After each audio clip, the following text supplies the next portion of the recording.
Never seen this level of coordinated judicial opposition towards a presidential administration.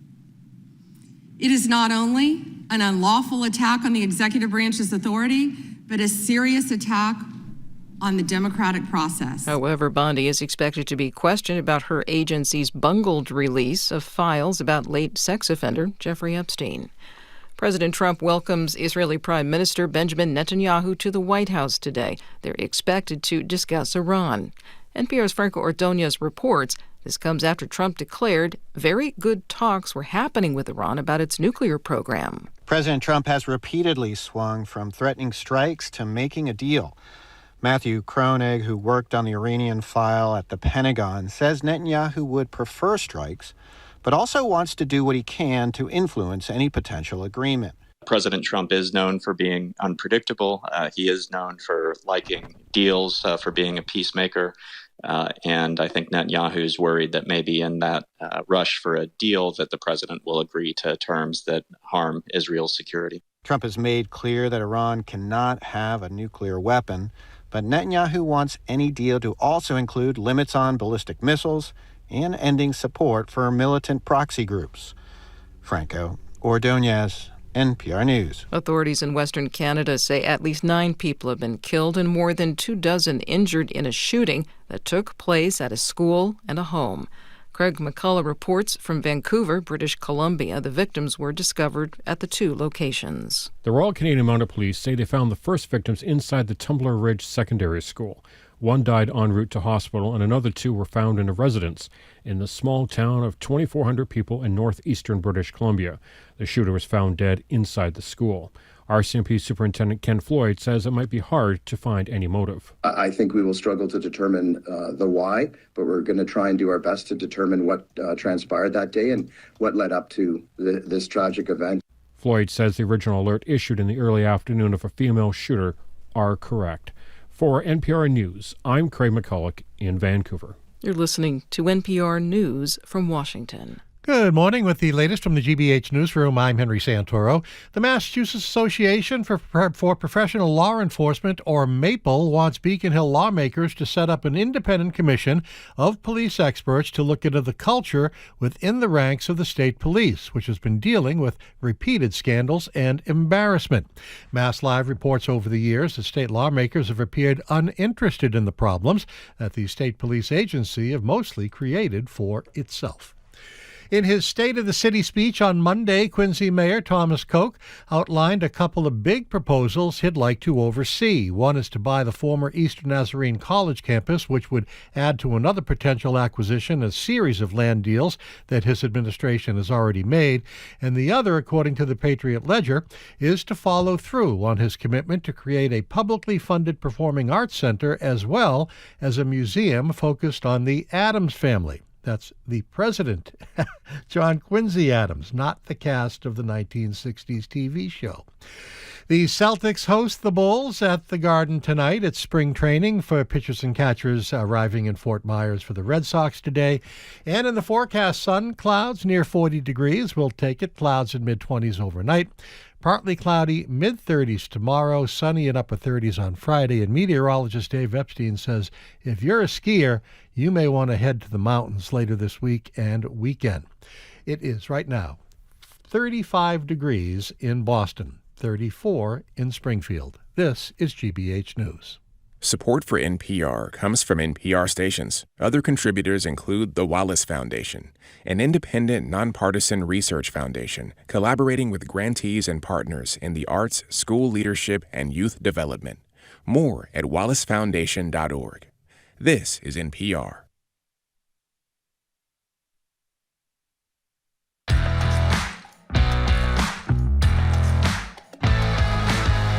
Hey, it's Jim Browdy. I am Marjorie Egan. You're listening to BPR and GBH and NEPM. We are broadcasting live from the Boston Public Library and streaming at youtube.com/GBH News. Thank you. We're going to be back here Friday. We'll also be here Tuesday and Wednesday of next week, but a week from Friday, I think that's the 20th of February, we're not going to be here because the studio here is going to be undergoing some much-needed repairs, and we're going to come back when they are completed on March 3rd. So we'll be gone for about like a week and a half. Yeah, allegedly. Allegedly. We shall see. We'll see. Okay, how are you, Marjorie? I'm good, Jim. How are you? I'm good. So we're Okay. starting the show somewhere new, trying to focus on optimism when the temptation to descend into pessimism has never been higher. Or maybe not, actually. A new Gallup poll found the percentage of U.S. adults who expect their 5-year plan, meaning in 5 years, to include a high-quality life, has dropped to the lowest level ever recorded. Most of the decline dropped during the pandemic. People keep giving into the pessimism. Republicans, notably, remain unchanged in their prognostication, while young Democrats and Hispanics in particular report feeling the most pessimistic. Our federal government seems to have a nasty habit of keeping children in detention, ignoring the sexual abuse of young girls, committing extrajudicial killings, not to mention all the normal attacks on the middle and working class, high cost of living for many, while those in power engage in unprecedented grift. So the lines are open at 877-301-8970. Are you optimistic about where you will be in 5 years? Is it mourning in America, or are you mourning with a U for America? 877-301-8970. You know what's troubling about this poll? What is troubling, Jim? Again, it's not are you optimistic or pessimistic today? That's an easy one. Are you optimistic about where you'll be in 5 years?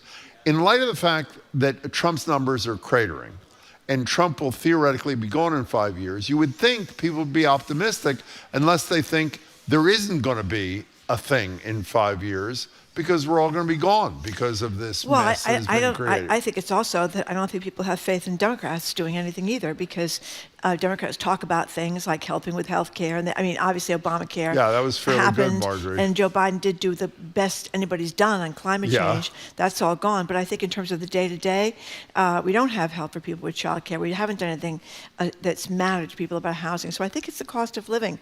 And there's a lot of confidence that the Democrats are going to deal with the cost of living. So were you, if you had to answer this question, by the way, I should say 6 in 10, I'm surprised actually the number's that high. 6 in 10 said they were optimistic about where they'd be in 5 years. Are you in the 6 or are you in the 4? Well, I don't know. I was sort of feeling kind of maybe things will be better when Trump's gone, after I read that this latest thing about how he says China is going to stop all hockey playing in Canada and shut down the Stanley Cup. Wait, you explain the context for that first. Yeah, there's this bridge up in Canada. We already know that the president wants to shut down and put out of work, more than 1,000 people, and this bridge between New York and New Jersey, which is, being built. It's called a tunnel.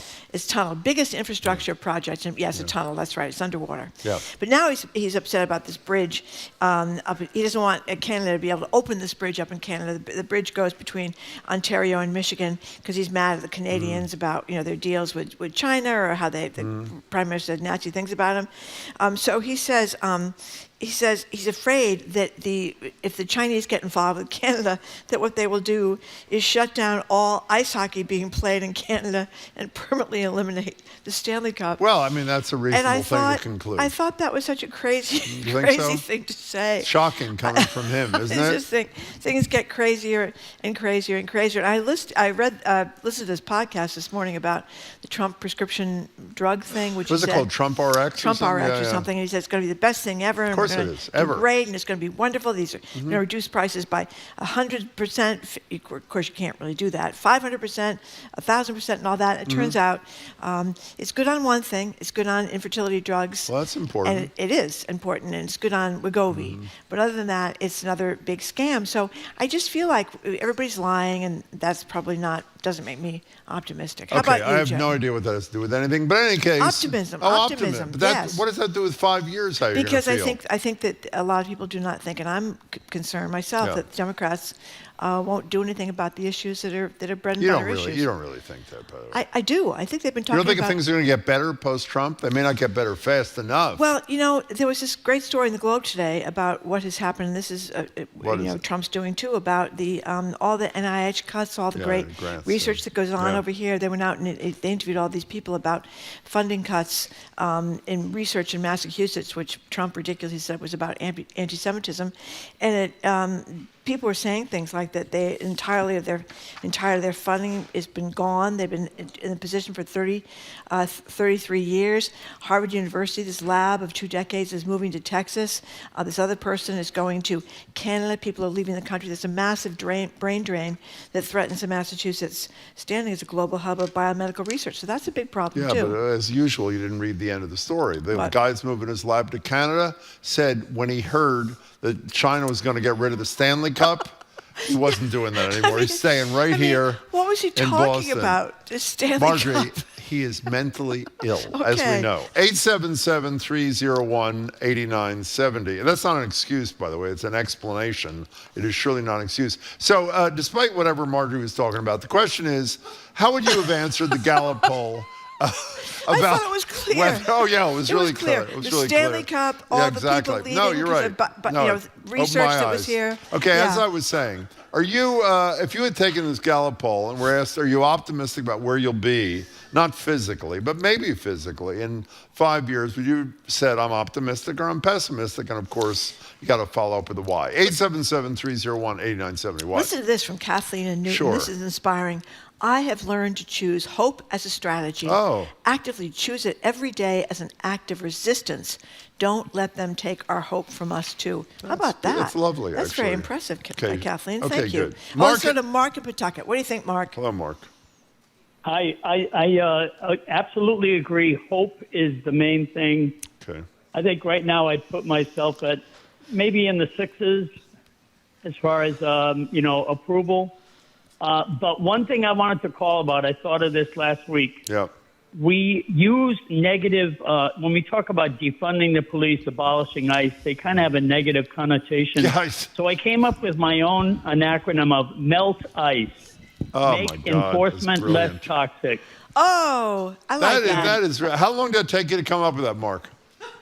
About 5 minutes. I emailed you last week. I sent an email last week. But I'm always trying to put an acronym to something. But it's either make everything less toxic or make enforcement less toxic, and would include all the things that we're asking of ICE. The IDs, the cameras, etc. That was 5 minutes well spent. That was actually, it's way good. If you had said you took like half a day, it would have been a problem. But 5 minutes, I think that was great. Mark, thank you very much for your call. What do you think of that? Are you optimistic or pessimistic? I'm optimistic that I'd say at least 60% believe Trump will be gone in 5 years. Not 100% sure he'll be gone, but I think he is. And I think while things are not going to get better, it's not like flipping a light switch because he's doing so much. I mean, like this thing we haven't had time to talk about. Environment? Getting rid of this environment, this endangerment, whatever the hell it is, that is the predicate, is the underpinning for almost all of the climate work this country does, is being gotten rid of by the EPA. You can't just put that back on. You can't just bring the labs back from China, Germany, and Canada. Having said that, it's clearly going to get better, assuming we make it through 3 more years. I mean, he wants us to get more of our electricity from coal plants, which are the dirtiest and most polluting source of energy we have. So I would like to talk about the Gallup poll. Marjorie would talk about eliminating hockey in Canada. So when you call, you say which of the two you'd prefer to talk about. It's not just hockey again, it's a Stanley Cup. Yeah. I mean, we're home of the Boston Bruins here. You know what's incredible about this bridge? It goes from Windsor to Detroit, one of the Michigan places. Yeah, I'm not some sure in where. Michigan. But you know what's incredible about this? I think it is Detroit. The incredible thing is, you paid for 100% of the bridge? Canadians. Canada. I know. And he's going to shut down access to a bridge that we had nothing to do with, that's going to make the economy. This gets back to your thing every day about he's shutting down wind farms, putting thousands of people out of business, all this sort of stuff. What's he going to do? Is he going to put state troopers on the Michigan side of the bridge and not let anybody cross? He's going to block the bridge. By the way, Jamie's saying Marjorie's just worried he'll get rid of heated rivalry, which I'm sure he'd like to. That's right. Deborah and Acton, you are next on BPR. We're talking about optimism or lack of same off this Gallup poll. Hi there. Hi there. Thank you. Thank you. I kind of want to say that I feel like the optimism, pessimism axis is a bit of a red herring. I don't think that's really what's important in this moment. I think what's important is that we keep our eyes on the prize. It's going to be a very long-term proposition to wrest power away from these people and to restore, not to restore, but to mend all the destruction that is caused to rule of law, to constitutional order, God knows, to the climate. And so I invite people, as Rebecca Solnit likes to say, hope is not, we can always have hope because the future is not yet written. And I really want to encourage people not to get bogged down in, do I feel terrible? Do I feel a little hopeful? Really, the thing is, what can I be doing right now that advances humane constitutional order? Well, you framed this much better than we did. And picking up on your idea, I would say that there's a direct correlation between what you're thinking about what can we do. Those who are doing are probably more optimistic about the future as opposed to those of us who are not doing and wallowing in misery about the state of affairs. So that was a really helpful addition, Deborah. Thank you for your call. We appreciate it. There is going to be another No Kings protest March 28th nationwide. People can join into that. What date? March 28th, a nationwide one. Yeah, so by March 28th, no hockey. None. None. Gone. No Stanley Cup. No hockey. Cup. No. By the way, they are now, I don't have this confirmed, we'll ask Juliette. My understanding is they're removing all the pucks. Every puck is being packed up and moved to Beijing. By the way, here's an anonymous texter. An hour less a day, and he's an hour more grumpy. I don't know, Jim. Why is that? Can you answer that, please? I don't know. Jamie says they're removing the sidewalks in New Hampshire. I'm a little upset about that. Do you believe, by the way, that Mayor Wu, who, whether you're a fan or not a fan, pretty much knows everything about government? Heated sidewalks. Didn't know anything about heated sidewalks. I know. She was stumped. Yeah. It's very unusual to stump the mayor. I'm into the heated sidewalk thing. 877-301-8970. How are you feeling about what's going on in the next 5 years? I mean, in a serious note, I think a lot of people don't think that, prices are going to come down for their homes, their college loans, all those kinds of things that are making it very difficult for people to survive. Well, if it's you don't believe the elections are going to be fair in the midterms, and if you don't, then I understand totally about how miserable. I hope they are. But I'm very concerned that they're going to be, Mike Johnson will refuse to seat the people that got elected. I mean, that's a very good point. Wouldn't be, and that they're going to. Well, except for the fact, what's an interesting question we have to ask somebody about? That would be the new Congress, and if there's a Democratic majority, well, of course, who seats him? The new speaker? But there isn't a new speaker until you seat the people that make the majority. He'll refuse to hand over the gavel. Yeah. And Trump will say we can't do it because it was a rigged election, and people, there are still those numbers of people who believe. It really is incredible. We got Pam Bondi, the Attorney General, speaking today, and she's testifying in front of the she's Senate. Just going to lie all the way through. The DH people lie all the way through. Howard Lutnick, the guy who was so disgusted by Epstein back in 2005, he's going to have nothing to do with him, and then you find out he had something to do with him in 2012, and 2015, and 2017. I mean, they just all something lie. To do with him. He was on the island. On the island. After saying he's so disgusted, I'm never going to deal with it. By the way, I think most of us would bring our young children to an island that was inhabited by a child molester. Yeah, the other thing is we're getting a couple of texts about the Bondi thing saying she opens by saying those who are attacking Trump should apologize, but she has not apologized for the failure to redact the names of some of the women who were brutalized by Epstein and his Well, the acolytes. ICE people testified yesterday, and they couldn't bring it to. Didn't have the decency to apologize for the horrible names they called Alex Preddy, and before that, Renee Good. I mean, so that's what's kind of depressing. But it's not about now. It's about how you see the future in 5 years. That's the bold question. Okay. No, I'm not chastising. I'm just saying that's what it is. Audrey in Bellingham, you are next on BPR. Welcome to the show. Hi. Hi. I fall in the. Let me shut the radio off. I fall in the 60% who are positive. Good. Why? Because, contrary to what Marjorie said, the Democrats do a lot, and they continue to fight. And even if you go back to Obama kept us from going into a Great Depression. We got the ACA right before Trump came in. Biden and Harris legitimately lowered the prices 10 drugs, and they were working on lowering more. They also negotiated peace deal in Gaza. Didn't get from them. We had the Iran nuclear deal with Obama, and because Trump came in and You know, Audrey, your connection's horrible. Yeah. Your point, I agree with you that the Democrats, while they have, I think through the beginning of Trump, with very few exceptions, weakness has been more predominant than strength. But you're right, in the last couple of presidencies. I mean, you and I agreed until the last year of Biden, arguably one of the most successful presidencies of our lifetimes. Obviously, it started to unravel when he started to unravel, and obviously it's totally unraveled here. And the Affordable Care Act, as you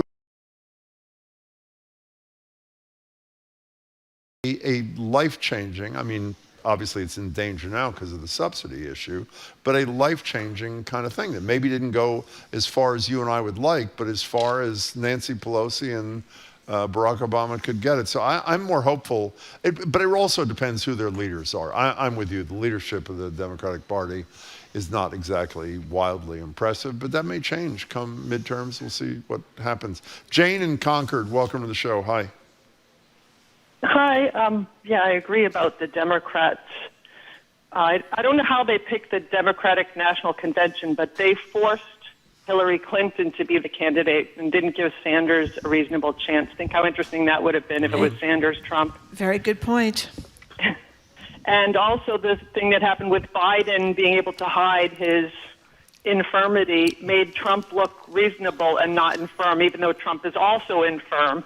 And he mentioned eating dogs and cats at that debate that Biden did so poorly at. Yeah. So I'm not that confident in either side. And I think we need open primaries or ranked choice voting, maybe some term limits to try and combat the entrenched politics. And at this point, Trump's doing so much damage to our economy, I don't feel confident that in 5 years we're going to be doing that well. Well, that's the problem. And Jane, I'll add to what I've cited this a number of times because it was really an impressive presentation. The woman who is responsible for the 1619 project, I was lucky enough to hear at Nicole Hannah-Jones at Babson about a few months ago. I've told the story, but it bears repeating. And at the end of her, it was all health journalists except for me, people, different newspapers, television, radio stations, podcasts. The last question was asked by a Washington Post health reporter, and she asked, what are you hopeful about? And there was a long pause, and she said, nothing.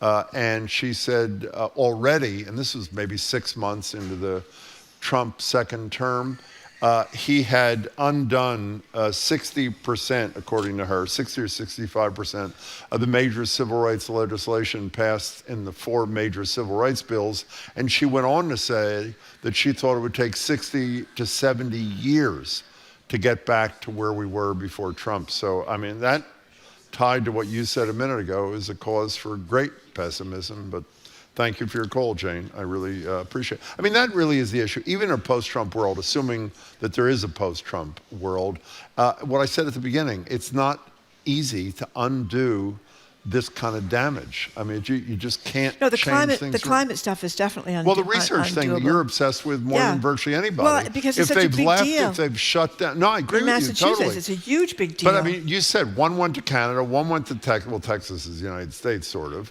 And a lot of them are going to China and Germany. They're not just going to come back all of a sudden if a Democrat is elected president. And we did such great, I didn't know this until this morning, we had the first chemotherapy treatment for childhood leukemia was developed in Massachusetts.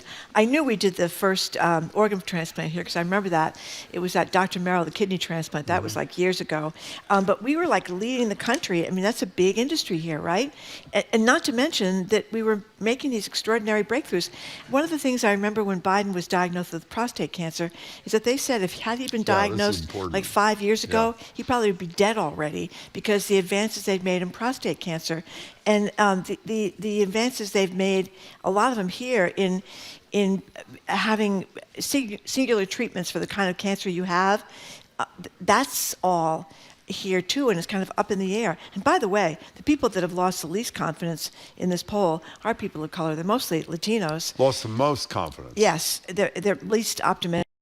And then followed by African Americans, which makes sense. And young white Democrats, too. Young white Democrats, yeah. The only people who have not lost faith are Republicans. Well, you know, as I've said a million times, I think that these lies that Trump tells and people in his cabinet tell, they get repeated on the websites that are favorable to Trump, and people never hear the truth of those. Like somebody talked about before, that they saw somebody at the pharmacy, they were all excited about Trump RX, thought they were going to get like these big breaks on their health insurance, and of course they get to the counter and they find out that that is not true. So maybe that one they'll know isn't true, but a lot of them people just believe and they don't hear what's really happening. Susie from Framingham, thank you for calling. Suze. Hi, Suze. Welcome. You have a minute. Hey, just quickly, years ago I found a letter that my mother had written to her father when she was a sophomore in college, and it was Pearl Harbor Day. And she was terrified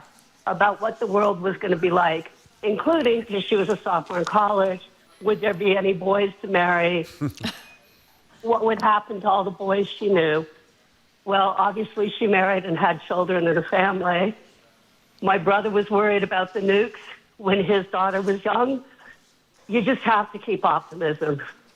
You know, we've gone through terrible times. This is one of the worst.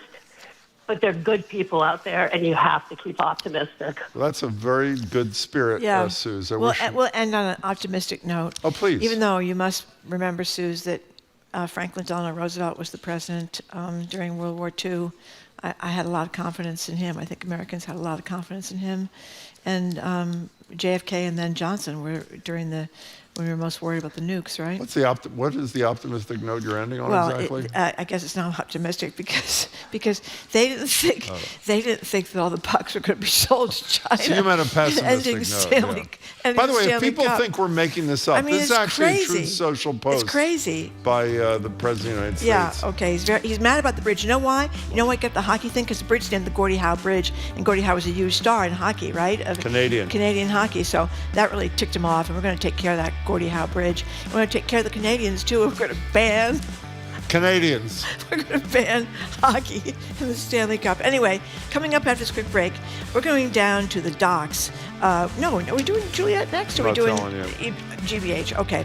GBH, Ian Coss now out with the Big Dig's latest podcast season, Catching the Codfather, focusing on New Bedford's fishing industry and a massive criminal scandal that took place there. We'll talk to him and the former mayor of New Bedford, John Bullard. That's next. BPR, GBH, and NEPM live from the Boston Public Library.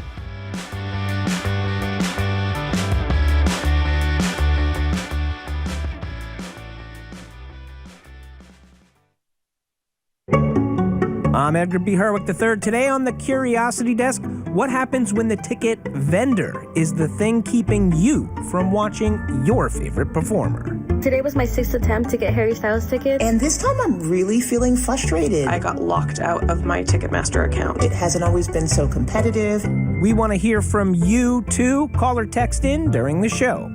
That's the Curiosity Desk today at 1 on GBH 89.7. Our programs are made possible thanks to you. And Brightbound, helping students as young as middle school identify their strengths, explore their passions, and navigate a path to a rewarding career. Learn more at brite.bound.org. And Boston Children's Museum, presenting Snowmazing through February Vacation Week. Activities include a sock skating rink, a Northern Lights-inspired art installation, and a winter book nook. Tickets at bostonchildrensmuseum.org.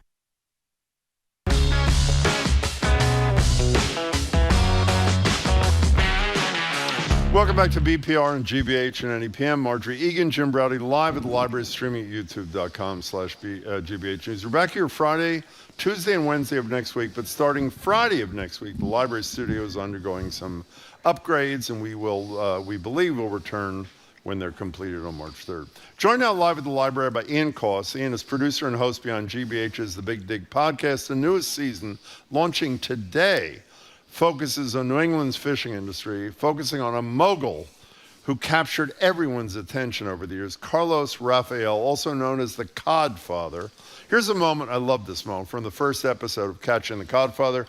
Ian's narrating a scene with Carlos Raphael speaking to undercover IRS agents. Here it is. With the tension broken and all his cards on the table, Carlos joked with these men who he had only met that day, that he's really trusting them at this point. I do not know you could be the IRS any, this could be a plus the So I'm trusting you. We have the same affinity for IRS as you do.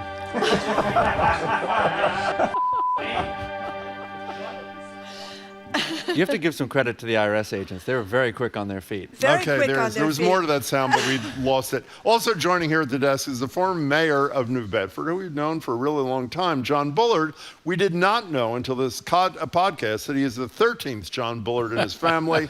But very sadly, John, I'm really sorry, only the 12th to go to Harvard. He's also a preservationist who went on to serve as Director of Sustainable Development and Intergovernmental Affairs at NOAA. First episode, as I said, is now available at gbhnews.org or wherever else you get your podcast. Ian, congratulations again. And Mayor, it's great to see you. Thank you much. Thank you, both of you, very much for coming in. So let's start with who is this Codfather who's had such a sinister voice in the podcast? Best voice ever. So Carlos Raphael was for many years a fishing mogul in New Bedford. He owned the biggest fleet of boats, the biggest fish processing plant in the port. And he had built up this empire over many decades, going back to the 1980s. And he was this sort of weird mix of a colorful local character, somebody who would show up at the annual waterfront festival and show off his fish cutting skills. But at the same time, he had been investigated by the U.S. Attorney's Office for price fixing. He had gone to prison for tax fraud. He had been faced fines and infractions over the years, all related to his fishing business. So he was this weird mix of a local character and a notorious character until 2016, when the whole empire collapses. And give us a sense, Mr. Mayor. I mean, the fishing industry has long been huge in New Bedford, and you didn't necessarily want to mess with people in the fishing industry. Tell us about how big it was, and then your first day confronting. Well, New Bedford is the top dollar port in the country by $100 million. And you can take all the ports in New England, add them together, and they're not even half of what New Bedford harvests when measured in dollars. Rodney Avila, who's also in Ian's work, told me early on, we catch dollars. They look like fish, but we catch dollars. So that's what's important to fishermen. And all of the segments of the industry, the dealers, the boat owners, the crew, all the suppliers, they're all tough as nails. And you don't want to cross any of them. So when they get in conflict with each other, which happened on the first day I was inaugurated, it's volatile. And you don't have any shrinking violets who are going to back away from a fight. Well, finish that story. As I understand, you drove down to where the strike was happening, at that where there was a strike, and you had your son with you in your nice new car from your inaugural. And what happened? Well, I right after inauguration, Sergeant Ed Craig took me down to the South Terminal, and there were a couple of hundred fishermen, very angry, the crew, at what the boat owners were doing. That boat owners really unabashedly wanted to break the union and get rid of their health care benefits, get rid of their pension benefits. And so they're angry. And on the other side of the street are 100 police officers from New Bedford Police Department with German Shepherds. And so, I've been mayor for an hour. And, and so I go and we park the car in the middle. And I go to listen to the fishermen, and they tell me what their problems are, and then I go across the street and talk to the police officers, and because their job is to protect life and property. And what I learned that day is if you're in the middle of the road, the people on either side of the road think you're on the other side of the road. So it's not a good place to be. So, Ian, first of all, before I listen, we've been lucky enough to hear the first couple of episodes. Before I listened even the beginning, because I sort of had the Codfather legend in the back of my mind, I read a story or two about him, and as I'm reading it, I text Marjorie and I say, God, this guy could be a character in a movie. And then you open and you talk about a movie. Explain the setting as you first meet this guy.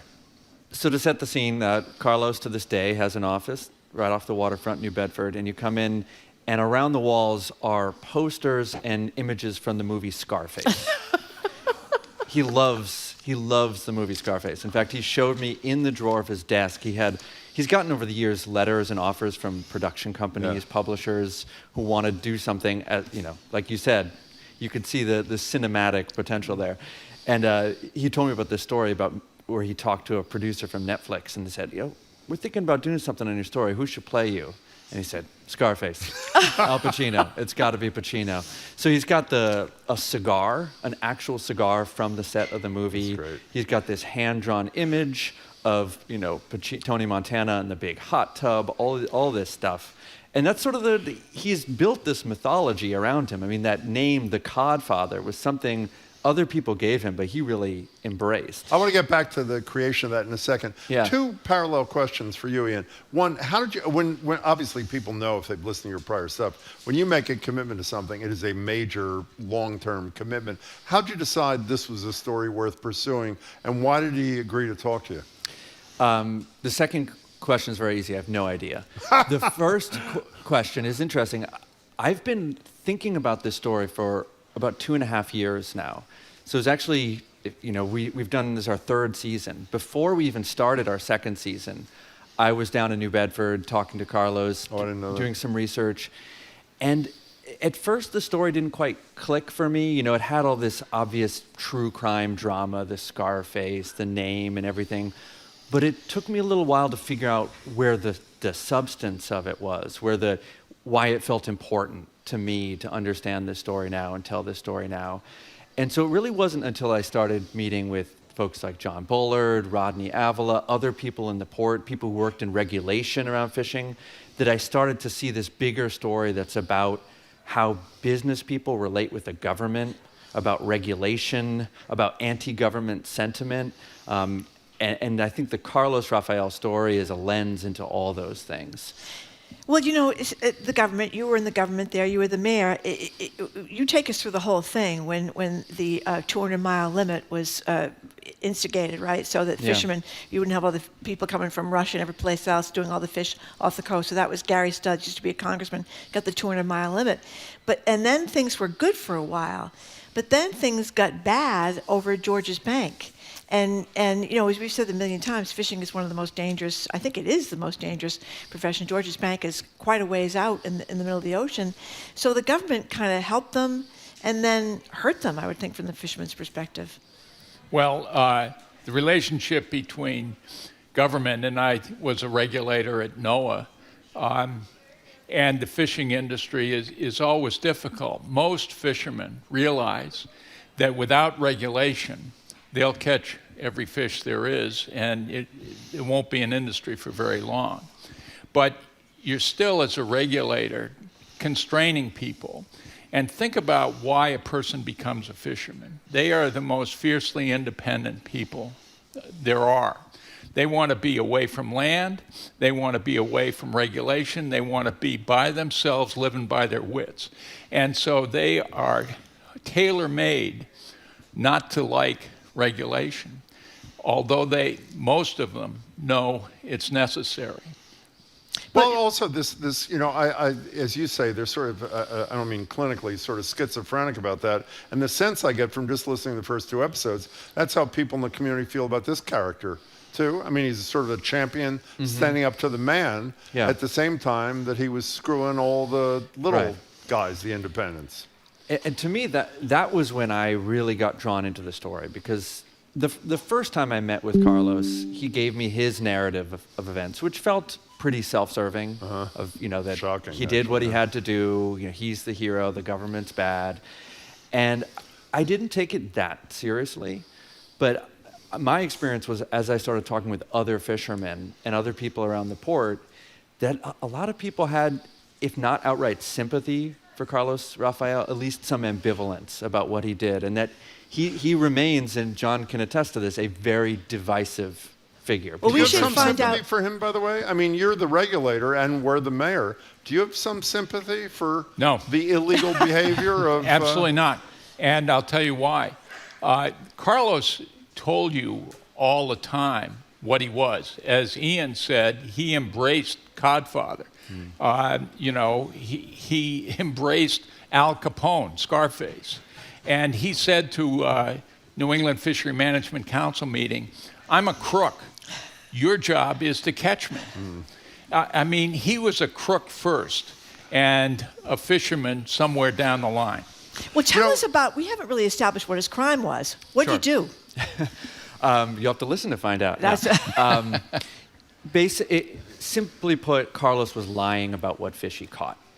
So he was catching fish that were very tightly controlled for environmental reasons, to be clear. These are fish stocks that the government scientists were saying these are depleted stocks. These are not necessarily endangered, but in danger of being overfished. And Carlos found a way to catch those fish anyway and sell them illegally. And by the way, speaking of how he got the moniker, the Codfather, here's just a little taste of a wonderful story about these fish auctions. Here's Raphael. I think. Codfather Origin, friends? Small-time dealer? Codfather Origin? Codfather Origin, please. Oh, Codfather, okay. Okay, but let's forget that. How did he get his... Let me mention, though, on that. Wait, here he is. The Codfather. Because I would buy every codfish. I mean, 80% of the brown fish, special codfish, they arrived in New Bedford, I would buy it all. So that's how it started, right in the auction. Call him the Codfather. And the stupid stuff. Well, I could listen to this guy talk His voice forever. is unbelievable. By the way, we're talking to former Mayor John Bullard and Ian Coss, who's the lead guy behind the newest podcast, Big Dig podcast called Catching the Codfather. I'm sorry, Marjorie. No, and he was a chain smoker, smoked constantly. Yes. Yes, and had this office with the Scarface stuff. But he never was a fisherman himself, right? He didn't want to get involved in that. So I asked Carlos about that, and he told me he went on a fishing boat just once in 1981. It was right around the time he bought his first boat, and he decided to go out with the crew and experience it. And he got so seasick that he offered to pay the captain the cost of all the fuel to turn around and take him back to port immediately. Yeah. And he said that the other fishermen on the boat were kind of enjoying it, that he was, throwing up his guts out on the water, doing what they did every day. I mean, like I said, the most fruitful fishing place is still George's Bank, is it not? Yes. So that's a long. How far is that from New Bedford? How many days out in the boat? A couple of days? Usually boats will do like an 8 or 9 or 10 day trip out to George's. It takes about a day to get there. And then you're freezing cold. If you're out there this time of year, not only the waves, but the cold. Yeah. So let me mention something, because the idea of Carlos as a sympathetic figure just rubs me the wrong way. I can tell that when I ask the question.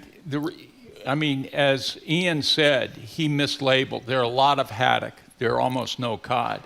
So he would catch cod, which is a choke species, and label them haddock.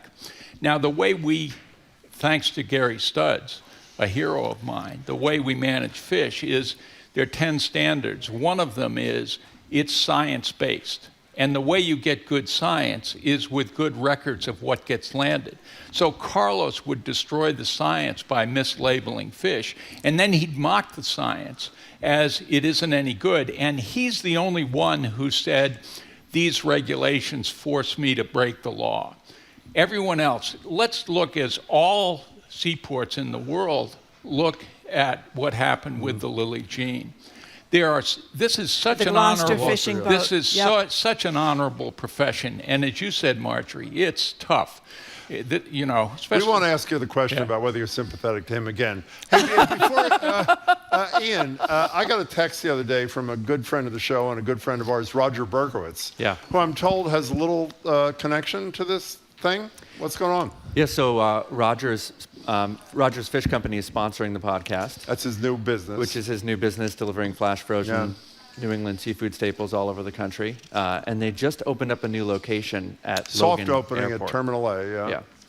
So, Rogers is supporting the show, and we're also going to do a bonus episode of the podcast with Roger at the end of the season, kind of looking at this story of New England fishing from more of a consumer standpoint of, where does the fish in our grocery stores, our restaurants come from today? He's the Codfather to me, by the way. And we're not going to give away too much, but just to say, the scene where he gets caught in his nefarious ways is great, and he did go to jail. Yes. He did go to jail, so he. So no check it out. about that. First episode today, and then weekly these things drop. Is that how? Yes, there's 6 episodes total. They'll come out the next 6 Fabulous. weeks on Wednesday. Well, the first 2 were terrific. Yeah, congratulations. To both of you. And thank you very much for coming in, both of you. We've been speaking with Ian Coss, producer and host of the Big Dig's Catching the Codfather podcast, a production of GBH News. He was joined by the former mayor of New Bedford, John Bullard. The first episode is now available at gbhnews.org or wherever you get your podcasts. Coming up after this quick break, national security expert Juliette Kayyem is here. She's going to give us the latest on Savannah Guthrie's mother, who's been missing for more than a week, Olympic security, and why the El Paso airport was closed for 10 days and then, whoops, reopened. I'm Marjorie Egan. He's Jim Browdy, BPR, GBH, NEPM at the Boston Public Library.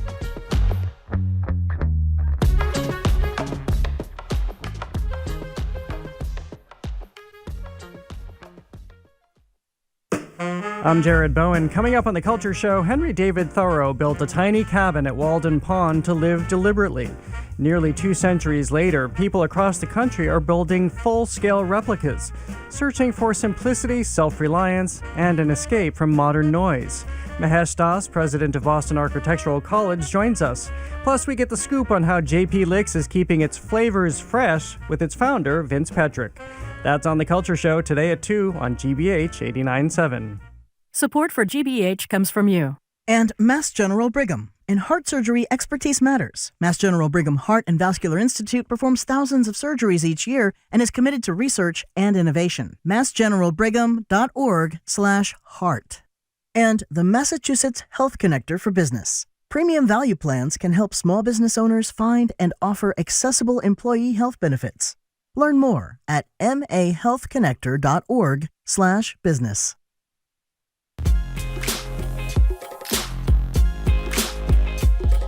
Welcome back to BPR and GBH and NEPM. Marjorie Egan, Jim Browdy, live at the library, streaming at youtube.com/GBH News. Joined now live at the library by Juliette Kayyem. Juliette's former Assistant Secretary for Homeland Security under Barack Obama, faculty chair of the Homeland Security Program at Harvard's Kennedy School of Government, CNN national security analyst, and she asked Marjorie that we be a little easy on her day because it was really tough traveling back from Milan from the Olympics. Yeah, okay. Welcome home, I was Juliette. there. Hi, everyone. Great to be back. Before we get to what you were That's doing really over not, actually. at the Olympics, this was so bizarre this morning. The El Paso airport gets closed for 10 days. Now it's reopened. It's about some drone thing. Yes, okay, so I Department think of Defense is doing? I think of the last 5 minutes that we've gotten some clarity, and I need to go back a little bit. So craziest thing, El Paso closes all commercial and private activity. El Paso's tagline is the gateway to Mexico, to give you a sense, for 10 days with no notice. So both of those things are odd, right? You're given notice if there's something, some big event. 10 days does not suggest that there's, some sort of real activity, because 10 days is just too long. Airlines are caught flat-footed. Passengers are caught flat-footed.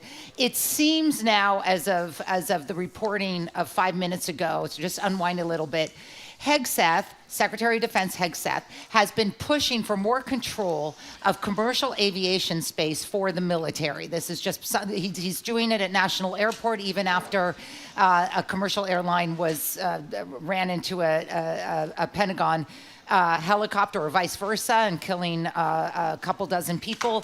And he has been doing this. So what we understand is the case is that there were some drone activity with the cartels, and I'm not even believing this, I'm just telling you what good reporters are saying, which is common, that there's drone activity on Mexican side of the border, there's US activity on the side. The Pentagon ups the ante and starts to utilize counter-drone capacity over what should be reserved El Paso commercial aviation airspace. El Paso did not have the knowledge or anything to know what was going on.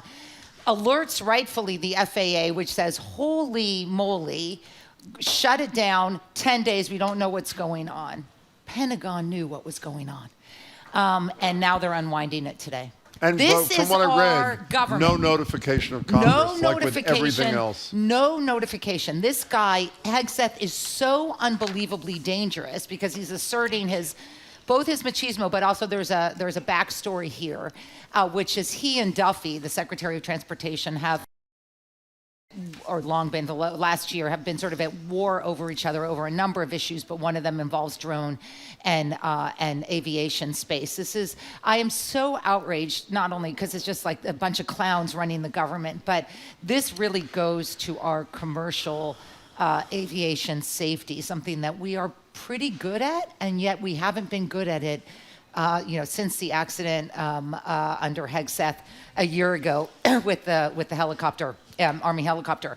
So the airport's back open because apparently the Pentagon, thanks to Congress, has been forced to disclose that's what this was about. So it's just outrageous. Yeah, it seems odd to go from 10 days to nothing. Yeah. Yeah. Yeah, because, 10 days now makes sense to me because El Paso and the FAA had no idea what was going on. From what they could, from what they're seeing, there's going to be an excursion and or some sort of activity. It is, anyway. This is like a fiasco. It's just a clown show. Okay. And it's a clown show with consequences. Why were you in Milan? The Olympics. No, what were you doing at the Olympics? One of my clients is very involved with it. So my private sector work involves sort of setting up and managing and advising on sort of mega event safety and security. So I needed to be there a few days before opening ceremony. I was in the room when they booed J.D. Vance, and I want to clarify what happened. And then a couple days after, but now we're sort of what we call steady state. So I have to wake up every morning at 2, though, to get on a phone call at 8 a.m. Milan time. So I was there, and look, it's a good Olympics when there was a little bit of rioting, there was some sabotage, not uncommon in northern Italy of the train lines, but it's a good Olympics when the biggest complaint is that the medal winners, the medals are falling apart. Yeah. Apparently they went cheap on the medals, so that's a good one. So I was there, and was my reaction. There was a lot of Twitter, so this is that the U.S. team comes in, and unbelievable support. Like, it just was. For whatever reason, the film guy, maybe we know the reason, decides to pan to J.D. Vance and his wife, and there's like about 4 seconds of booing as people are reacting to now what's on the screen. Then he goes away, goes back to the team, and then there's cheering. So it seems to me that international audiences get it, which is Americans, or lots of Americans still need their support, but they don't like J.D. Vance. And I think this is consistent with the attacks that Trump is making on relatively benign statements by U.S. Olympic athletes about, where America is right now. It came, a couple days before the right went mad about Bad Bunny, the culture wars. The White House We played that Hess comment. Yeah. We talked about Amber Glenn, the skater, who talked about it's a tough climate for LGBTQ people. I mean, you don't even have to argue First Amendment was so mild. So mild. And they don't mention Trump. But of course, he knows that they're talking about him. Because can I say one more thing? We had Trenny on yesterday, who obviously is working on the Olympics out of Connecticut, and she wasn't familiar with something we asked her about. I went home last night to confirm that we were not being unfair to NBC, the big station. I listened to, I think, BBC's or some British playing of that moment. The booing blocked out every other sound. And if you listen to the NBC broadcast, there's not a peep. You hear cheering. I don't know how they got rid of the booing, but all they do is they say J.D. Vance, they say his name, they don't say the crowd they don't comment on it at all, and move on. And I know that's not the biggest deal in the world, but it's not nothing that a major station doing an event like this is denying the American people a fair picture of what actually happened at the event. And how the world feels about our leadership. I agree. I had heard that. I obviously didn't see it.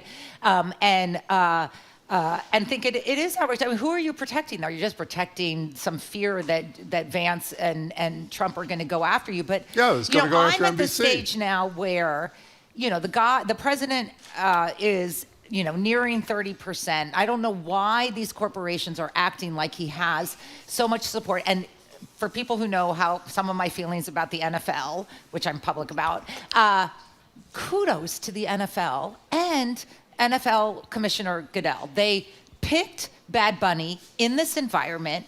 They let the Twitter madness stir. They let, this weird counter programming go on. They knew their audience. They know their global expansion. And they just kept plowing forward to be the most, I guess it was now that we know, the most watched halftime show ever. Well, and I think that is a lesson to these corporations that are acting like the president is 80, 90% popular. He is nearing 30%. This is someone we should be afraid of in terms of the elections and what he can do. But this is not someone that has the support of the American public in any way whatsoever, especially on this cultural stuff. So speaking of, first of all, was ICE at the Olympics? Yeah, they were there in a support Small role. potatoes. I mean, I think someone at the State Department was not happy that ICE was being deployed. They weren't being deployed as ICE agents. So it's not a major thing. No. Okay. But it was a major thing. The mayor of Milan started going crazy. The parliament, the prime minister had to clarify that they had no law enforcement purpose. They were there as Homeland Security investigators. So ProPublica, which does a lot of great reporting, they have a reporter that went into Dilley down in Texas. That's a detention center. Yeah. People may remember that little boy, Liam, with the little bunny hat. He was there with his dad. He got out of there, thank goodness. Interviewed these children and heard stories, and some of them are just, first of all, they were talking about worms in the food, mold on the food, the water being horrible, not getting any medical care.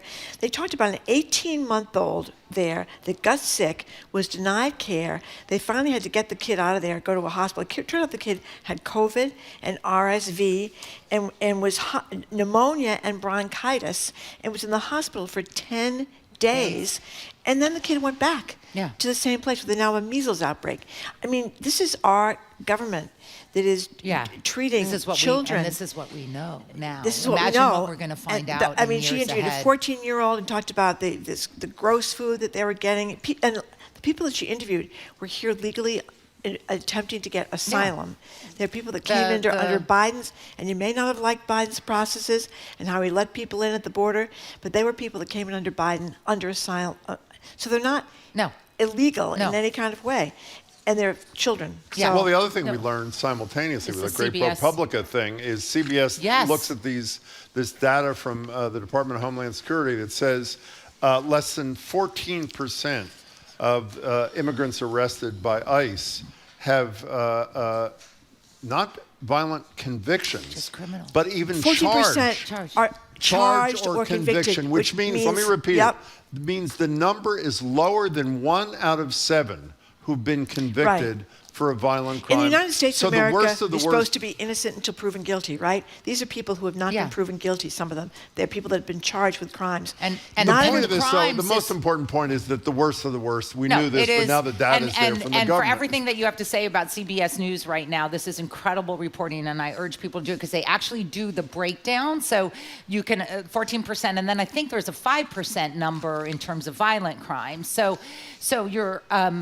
14% is your number, whatever, I mean, which is, what does that tell you? That tells you, I have to do my math, 86% are not even charged with not even charged with it. These are people who are... 2% of those arrested by ICE in the past year had homicide or sexual charges or convictions. So some of them were convicted, some of them were just charged. Another 2% were accused of being gang members and not accused, proven. right, which is accused by Pam Bundy, like right? the guy that got sent off to El Salvador. Yeah. So, I mean, this is telling you that upwards of 85% of what's happening now is happening to people who, and I should be clear here, who are not just out of status. There is a pool of people that are lawfully trying to get in status, the people that are being pulled from courtrooms, the people who are in green card processes. We see there's a story now out about a German man who's been here 20 years, married to an American, and that's who they're taking. And they're taking it because Stephen Miller has not gone away.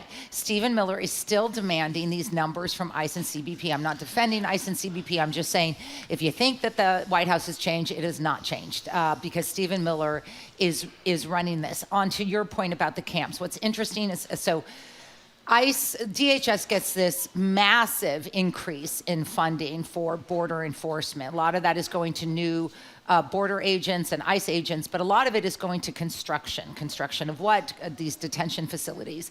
They are now looking at property. One of the most interesting pushbacks of all the pushbacks that we're beginning to see is Republican governors do not want these things in their states. So I don't like, people are saying concentration camps. I want a new word out there, which is just cruelty camps. That's what these are. We are building cruelty camps because these are not long-term holding facilities. There are old warehouses that are getting retrofitted, and you're putting 18 months old and people. 5-year-old little children. Yeah, like why? I mean, we have an entire system to care for children, and you're just sticking them in with in these horrible conditions. And look, I mean, we hear this and it's horrible. When we start to get oversight, if we start to get oversight of this, we have no idea what is happening in these facilities. We have, I think, a dozen deaths now. We have one on lockdown because of measles. This is these are cruelty camps, and we will hopefully start to see what's happening. By the way, and we have a local man proof too. Local. Well, it just is proof. Irish guy. No, forget the Irish guy for a second. The number 2 Democrat in the House of Representatives, Catherine Clark, attempted to get into the Burlington facility, which is not nearly, I mean, it's clearly, we had those 3 people arrested there, not as bad as what you're talking about at Dilley. She couldn't get in. So what you say is really important. What we know, it's this bad, you can imagine. And it's against the law to not allow oversight committee, or she's, because of her position, she's oversight over everything, into these facilities. So we have no idea. And I think Massachusetts and New England residents are going to learn that a lot of horrible things happened with our agents. Our regional agents are doing this. And I've said enough. Well, you only have a minute left, which is unfair. But do you understand what's going on in this Savannah Guthrie mother case? It's horrifying. I mean, I actually have been on a few times for CNN on it, and I don't like going on it because I just... Why? Because it's all speculation? It's all speculation. There, I mean, obviously Google was, to people understand why it took so long for the Nest It's Google engineers. Google engineers had to back it because they didn't have, she didn't have a subscription to the video. So kudos to them. That's what took so long. So don't blame law enforcement. There was something law enforcement said at the beginning, which I've always doubted, which was this has nothing to do with Savannah. I don't know why you would have come out so quickly on that, because either it's a family or someone that they know, or this isn't random. This is not, you don't take a 2 a.m, a random 80-something-year-old. And I hate thinking it because the various people are public figures here and stuff. But, I'm not sure why they said that at the beginning. I mean, there's the speculation about certain family members. Okay. Yeah. Can I say one thing? Steve Inskeep, of whom I'm a huge fan, who I've never heard make an editorial comment when he's talking about the videotape this morning, said to his guest, that guy at the door looks a little like a federal immigration agent. That's a pretty heavy comment. For a guy that plays it right down the middle, and he's right. And the cop last night, John Miller, that's on CNN, talked about him looking like everyone's worst fears. The boogeyman, the vision, covered face coming in the middle of the night. Thank you, Juliette. Bye, guys. See you later. Juliette Kayyem is former Assistant Secretary for Homeland Security under Barack Obama, Faculty Chair of Homeland Security at Harvard's Kennedy School of Government, CNN Senior National Security Analyst. We're saying goodbye to those at NEPM, but we're going to keep going here in Boston. Up next, Sy Montgomery going to tell us about talking dogs and birds whose beaks evolved during the pandemic. We're broadcasting at youtube.com/GBH News.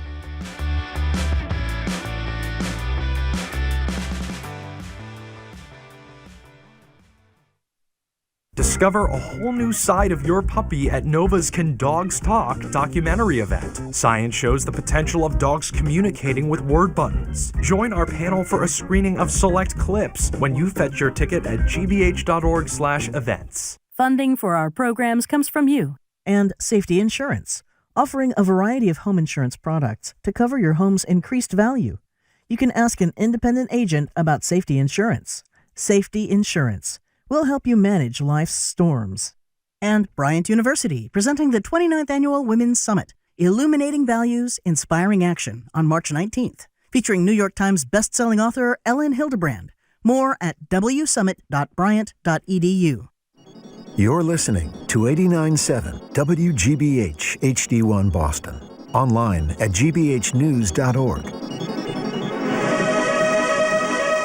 GBH News. What matters to you?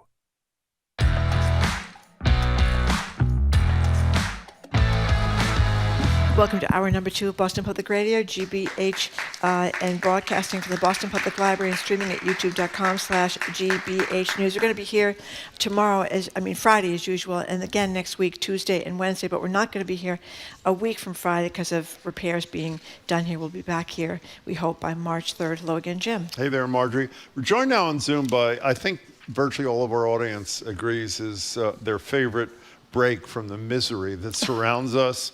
That'd be Sy Montgomery, naturalist and author. Her latest book for kids and the young at heart is terrific. It's called The True and Lucky Life of a Turtle. Hello there, Sy Montgomery.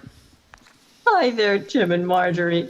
Well, I did not know that horseshoe crabs that a lot of us see on beaches, certainly around the Cape, you see them all the time, played such a role in medical care, but I guess they do, but we're trying to get away from what we do to these poor horseshoe crabs? Yeah, this to me, what happens on Cape Cod beaches is to me a nightmare alien abduction. Let's pretend that you are on a date at the beach, going to a special place that your family has been to for time immemorial, and all of a sudden, these horrible, tall, big monsters come and they capture you and they take you back to their laboratory and they strap you down, they stab you in the heart, and they suck out a third of your blood. It's horrible. And these poor horseshoe crabs who have been here since before the time of the dinosaurs, some of them, most of them actually survived the procedure. Some die. But then, exsanguinated, they are dropped back on the beach, and good luck to them. Now, this is pretty horrifying when you just think about it from a moral point of view. But it becomes even more horrifying when you realize that there is an alternative which is cheaper, works just as well, and has been approved by the entity that checks all the safety of all of our medical devices and drugs. And to me, what I would say is, why are we doing this? Let's talk to the folks that run some of these laboratories. There's 2 of them, actually. Now, meanwhile, Eli Lilly, the huge company, huge medical company, they are using the alternative to the crab's blood. I should back up and say, why do we take their blood? The reason is that their interesting blue blood will clot in the presence of impurities. And so the blood's used to test things like vaccines and implantable medical devices. But there's an alternative now that can be synthesized in the laboratory cheaply. And of course, you have to change over, which Eli Lilly is doing. But some of these other laboratories, they just don't feel like doing it. And to them, I would just say, look at your nice house, look at your nice car, and you're going to tell me that you don't have enough money to give these creatures a little bit of compassion when an excellent substitute exists? Yeah. Sy, my understanding is we don't have to rely on the goodwill of these pharmaceutical companies. Can't states, haven't a number of states, of course not Massachusetts yet, haven't a number of states said, you may no longer use the blue blood of the horseshoe crab. You have to use the synthetic if you're going to do it at all. Am I not right about that? Well, they should. I know, and I think it's so odd that Massachusetts, these crabs are right on our beach. Yeah, you see them all the time. I don't understand why Massachusetts, which to me in New Hampshire looks like a very reasonable state in many ways. Sy, I meant that, first of all, the first time I went to Cape Cod decades ago, I had never seen a horseshoe crab in my life, and as I'm sure you know, as a Cape denizen, they're still there. When you see them, you often see like 1,000 of them all at once. And the first thing I ever heard about a horseshoe crab, which I assume was just a romantic notion, but you mentioned it too, is it really true these predate or at least date with the time of the dinosaur? Yeah, before the dinosaurs. And interestingly, they're not really in the crab family. they're more related to spiders. Well, they kind of look like spiders. You always see them on their back, usually, right, where they have a bunch of legs. But I wonder. By the way, does everybody here know what a horseshoe crab looks like? Well, they do. Does anybody? Okay, so we don't have to put a do picture up. seagulls? A lot of them are deceased that you see on the beach on their backs. So are they eaten by seagulls? What happens to them? Who are the predators besides these people that are looking for the? Yeah, there's a lot of seabirds that eat them and eat their eggs. Okay. So, not only are they, important because they're creatures who've been on our Earth long before us, but they naturally feed a lot of other critters. And if you take them away, you're also taking away the food source for a lot of seabirds.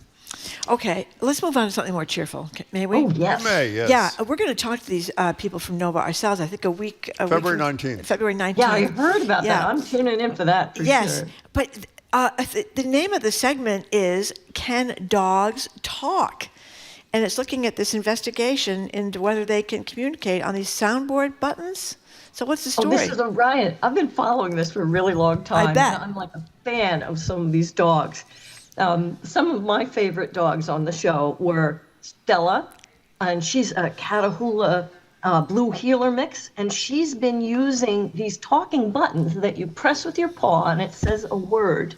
She's been using them for a number of years, and now she can use 45 different buttons and will combine the buttons to say essentially sentences of up to 5 words.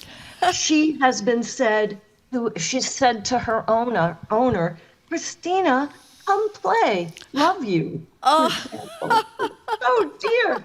And then there's Bunny, the sheepadoodle, which is, oh my gosh, the cutest little thing. She lives in Tacoma, Washington, and she has over 4 million followers on Instagram. And she famously used these buttons to say mad, ouch, stranger, paw. And what she was trying to convey, as she showed her owner, was she was unhappy, she was in pain because there was a strange object lodged in her paw.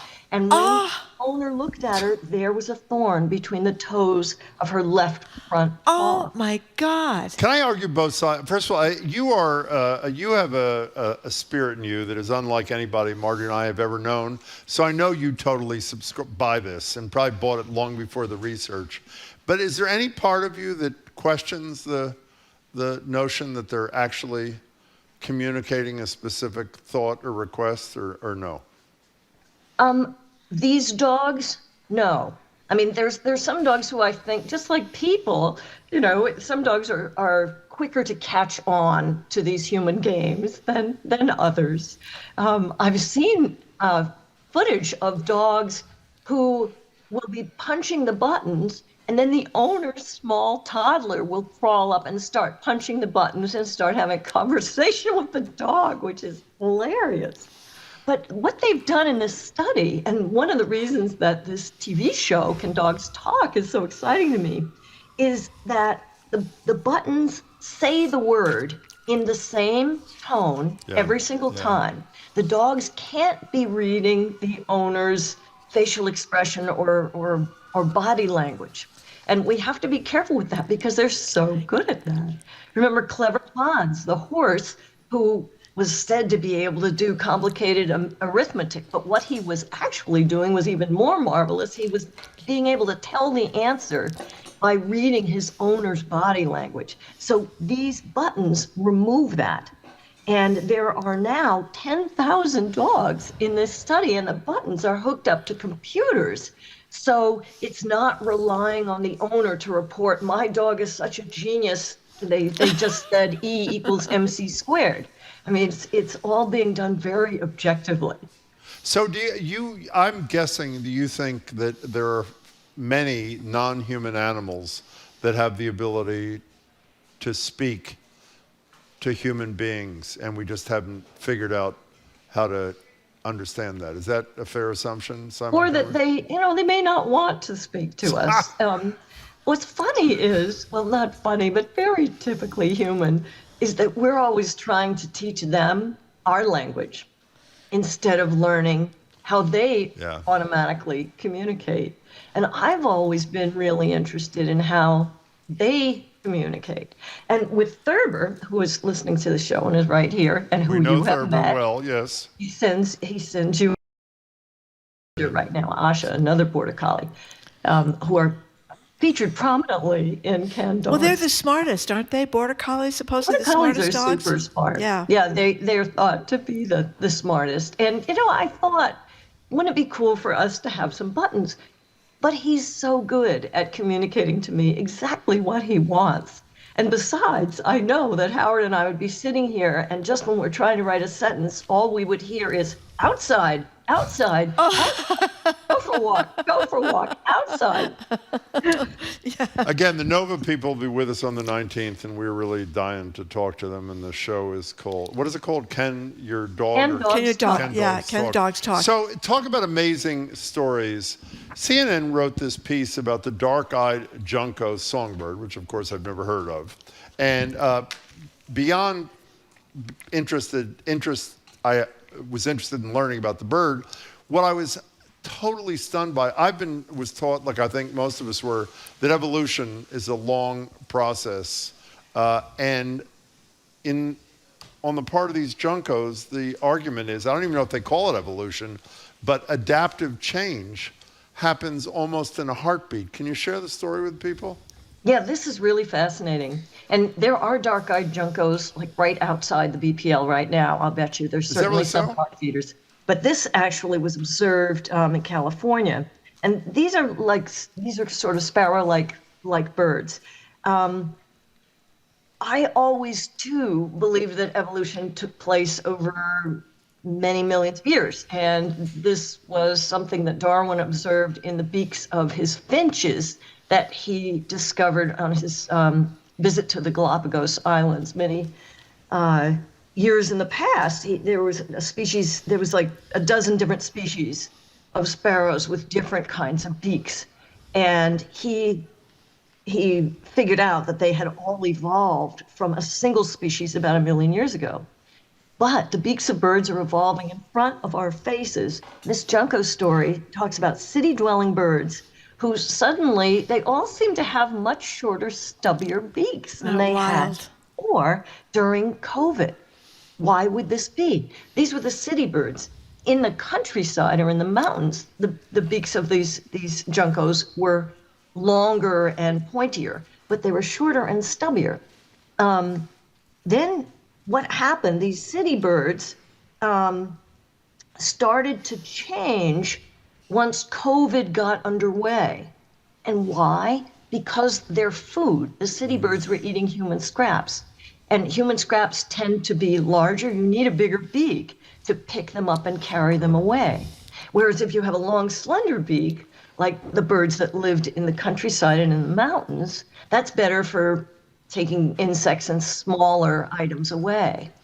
But then COVID went away and the beak started going back again. And this was just in a matter of, a few years. This is so amazing. And this has been seen in other birds as well recently.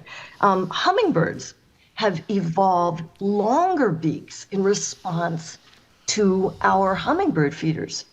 And there's another bird that this was seen in, who are called great tits, who are not related to blue-footed boobies.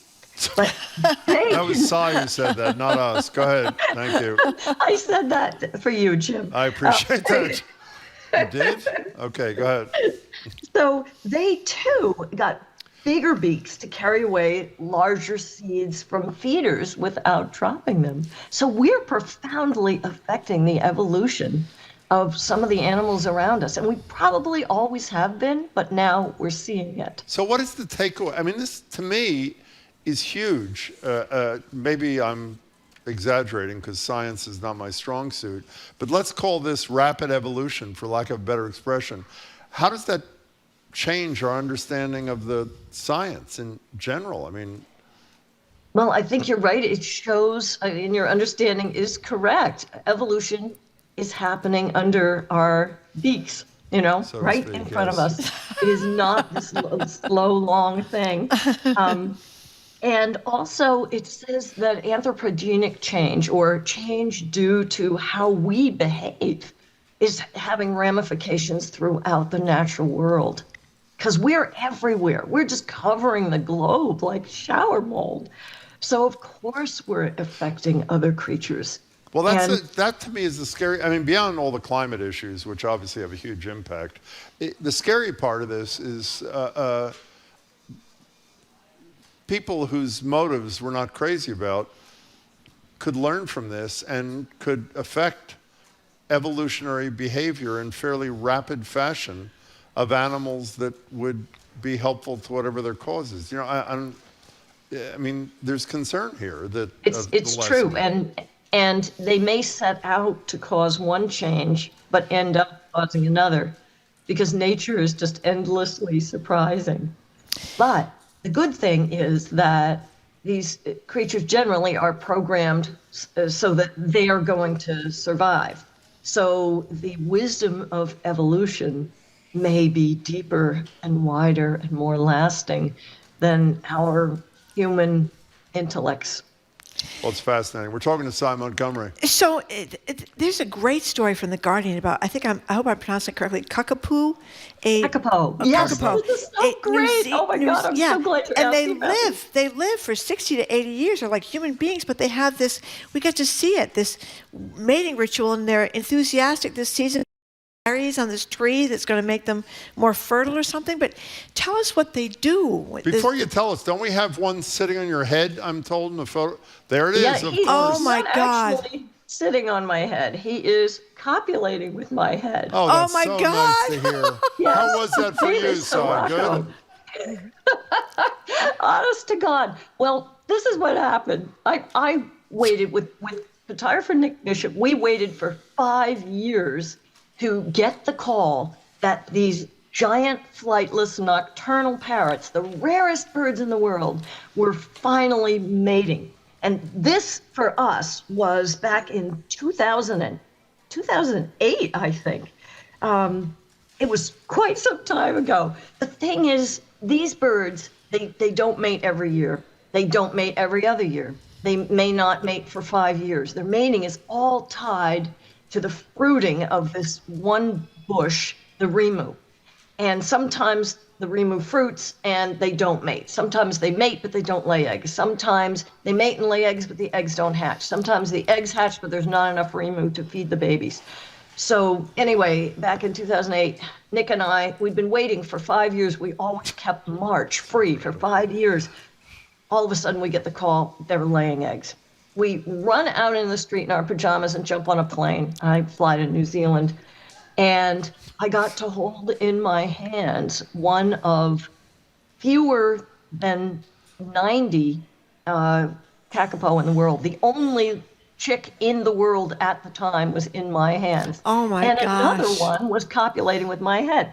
So it means a lot to me to hear that this year is a huge banner year for these adorable parrots who do not fly. They waddle up to you. They're so tame. They're so sweet. There's actually a live stream that you can watch inside the burrow where the mother kakapos are incubating their eggs. It is the most amazing thing to see. And this year, the current population is 236. When I was there, there were fewer than 90.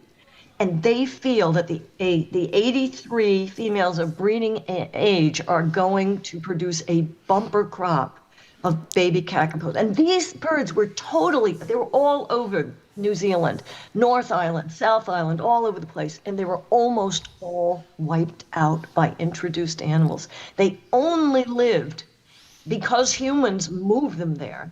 And on one island, when I went there in 2008, and that was Codfish Island, known as Winahua in the Maori language. This was the only place where they were safe from stoats and cats because they're flightless and nocturnal. They smell like honey. And all these introduced predators who never lived there before people brought them were eating them like mad. What's a stoat? I'm sorry. Stoats are weasels. They're hey, and they're lovely where they belong, but they'll eat your kakapo right out. Sure, of course they will. Last thing for me, if these are flightless parrots, and I think I read they're the heaviest weighing parrot, how do they get up a tree to get the rimu fruit? Well, it's very short. And the also tree their is. claws, as I discovered in the middle of the night when I was sexually assaulted, their claws are very sharp. So they can kind of walk up a tree for a while.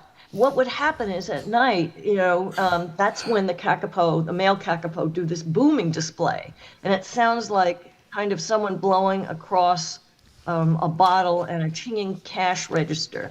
And they will dance in this little lek and try to attract females. But this one guy, Sirocco, he was raised by humans. And so he was imprinted on people. So you'd get up in the middle of the night to go to the dunny, go to the outhouse. And bam, this 10-pound parrot would come just zooming down the hill and climb up your back and start shagging your head. Okay. I think we got that point, Sy. My goodness, you've had a lot of adventures, Sy. Thank you so much. Sy, it's wonderful to see you as always. Thanks so much. Great talking with you. We've been speaking with Sy Montgomery, naturalist and author, her latest book for kids and the young at heart, The True and Lucky Life of a Turtle, which is a great book for, as I just said, grown-ups and little kids. Coming up after this quick break, High School Quiz Show just launched its 17th season here on GBH. They did it this last weekend. We're going to check in with the host, Joe Hanson, about the state of high school students selected, the slate, I should say, of kids selected for this year's competition. I'm Marjorie Egan. He's Jim Browder. You're listening to BPR 89.7 live from the Boston Public Library, streaming at youtube.com/GBH News.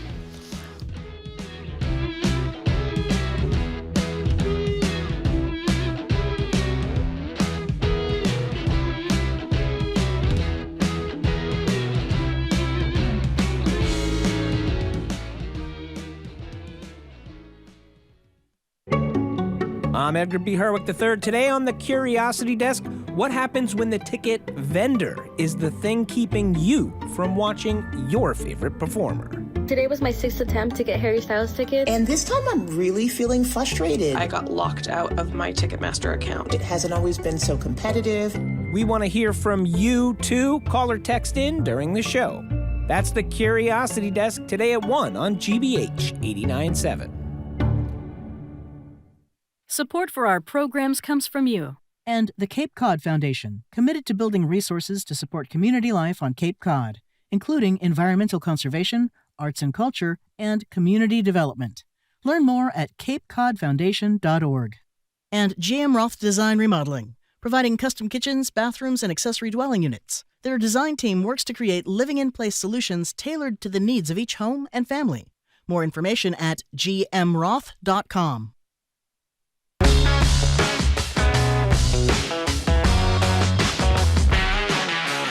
Welcome back to BPR. Marjorie Egan, Jim Browder, live at the library, streaming at youtube.com/GBH News. In a couple of minutes, we're going to talk about one of my major many crusades, namely requiring that everybody wear name tags. I'm not talking about ICE, I'm talking about us. But before we do that, we're joined on Zoom by Joe Hanson. Joe is the host of GBH's fabulous high school quiz show, which we both love. Just launched its 17th season. I think it's his 3rd for him. You can catch High School Quiz Show on gbh.org, the GBH YouTube channel, PBS Passport, or if you have this old-fashioned thing called a television, it's on GBH Channel 2 Saturdays at 6 p.m. Joe, congratulations. Great to see you again. Hey, thanks for having me. Oh, it is such a fun show. I just watched the Amherst versus Westwood, I think. So did I. Yeah, it was great. Explain to people who don't know, Joe, tell us what High School Quiz Show is. High School Quiz Show is been running for 17 seasons here on GBH, the televised academic tournament that just celebrates all of the incredible students from all over Massachusetts competing for, the greatest trophy of all. The trophy that shows that they know a heck of a lot more than all of us. You know, one of my favorite days of the year is I occasionally come in on a weekend day, and I had the good fortune not too long ago, and in prior years, of coming in on a weekend day when there are about 16,000 high school kids in the building. Explain why they're there and what the whole process is that gets them to the show. Well, we begin with a great tournament, Selection Sunday, where on Super Sunday, teams from all over Massachusetts come in and try to qualify for that televised tournament. They want to make that bracket position. It's got those March Madness vibes. Everybody's fighting for that tournament spot. So the final teams, the final top 17 teams, get to join us at GBH to take on teams from all over the state on camera under those bright lights in front of their friends and family. And it is just an intense and action-packed weekend. You know, I know we're kind of entering a sports desert for a lot of people.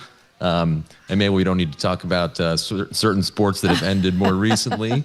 But this is absolutely something that can fill that gap for you and maybe teach you something while you're at it. And by the way, in Lexington, speaking of football, it's like the Tom Brady-led Patriots. How many years What's has going Lexington on out High there? won? A lot. Oh, man, yeah, we got some vets. I mean, these schools, they come back and back. You got the sophomores coming in, and, you know, they're learning from the upperclassmen. You know, it's just like that, you know, Tom Brady bringing up the next generation. You know, it's amazing to see those students come back year after year and just watch how they grow, and they just continue to impress. So we're told you have a couple of questions for us, which Marjorie hates. I do. But in the spirit of collaboration, we're going to go ahead with this. You have a few questions for us? Yeah, this is one of the best parts of the show is to remind ourselves how much we've forgotten since high school, right? Oh, God. Thank you for that. Yeah. Go ahead. What is it? Shoot. Okay, here we go. This is a combination of tennis, badminton, and table tennis. What sport had its inaugural Grand Slam event at the 2025 Australian Open? Pickleball. Oh, of course. Are we all fans of pickleball? I'm a fan of pickleball. Thank you. Is that it? No, I got. Wait, that was an easy one. Oh, We okay. get All harder. right. Next. Dedicated to the criers, the worriers, and the huggers. A Different Kind of Power is a new memoir by what former Prime Minister of New Zealand? Oh, Ken Jennings. No, Arden. What's her name? Arden, she actually, Jacinda Ardern. Jacinda Ardern The lives judges in will take Cambridge it. Yeah, right okay. now. We got her last name. Next. Yeah, we Go love ahead. that one. Okay.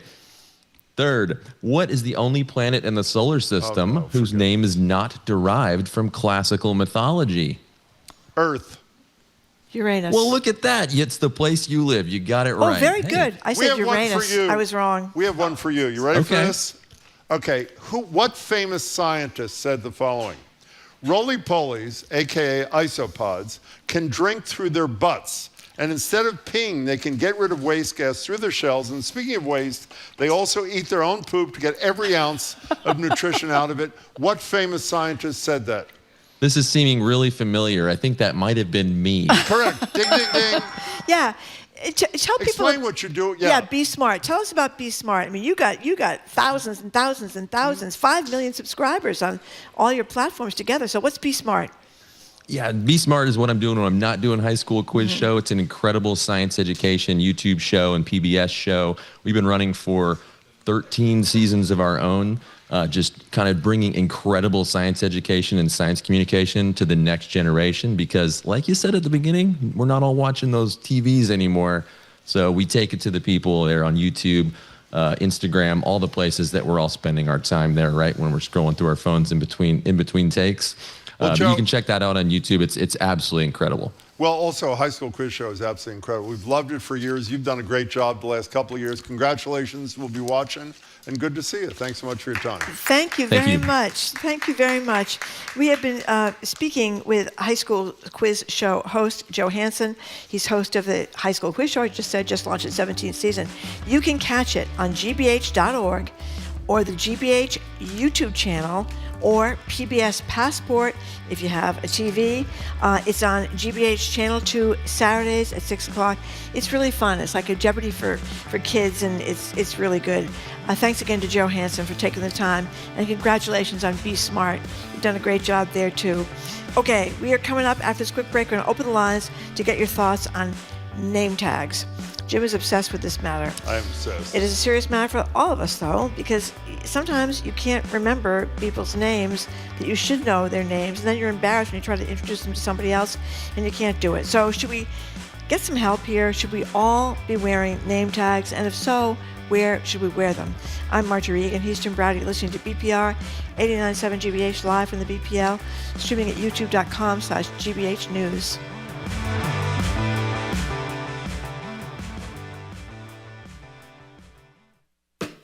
I'm Jared Bowen. Coming up on the Culture Show, Henry David Thoreau built a tiny cabin at Walden Pond to live deliberately. Nearly 2 centuries later, people across the country are building full-scale replicas, searching for simplicity, self-reliance, and an escape from modern noise. Mahesh Das, president of Boston Architectural College, joins us. Plus, we get the scoop on how JP Licks is keeping its flavors fresh with its founder, Vince Petrick. That's on the Culture Show today at 2 on GBH 89.7. Our programs are made possible thanks to you. And the Peabody Essex Museum, presenting Edmonia Lewis, Said in Stone, a retrospective of the 19th century black woman sculptor. More at pem.org. And Bonsai Bar, hosting pop-up beginner bonsai workshops at breweries across New England. Hands-on classes provide guidance in the basics of bonsai design and care in a group setting. More at bonsaibar.com.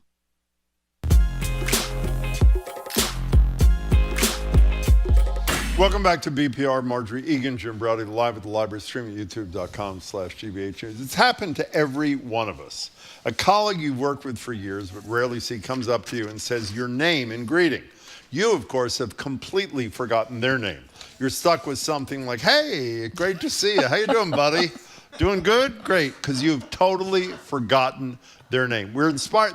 I can't tell the story. Marjorie and I had a similar experience in the last couple of days. I thought somebody was one person.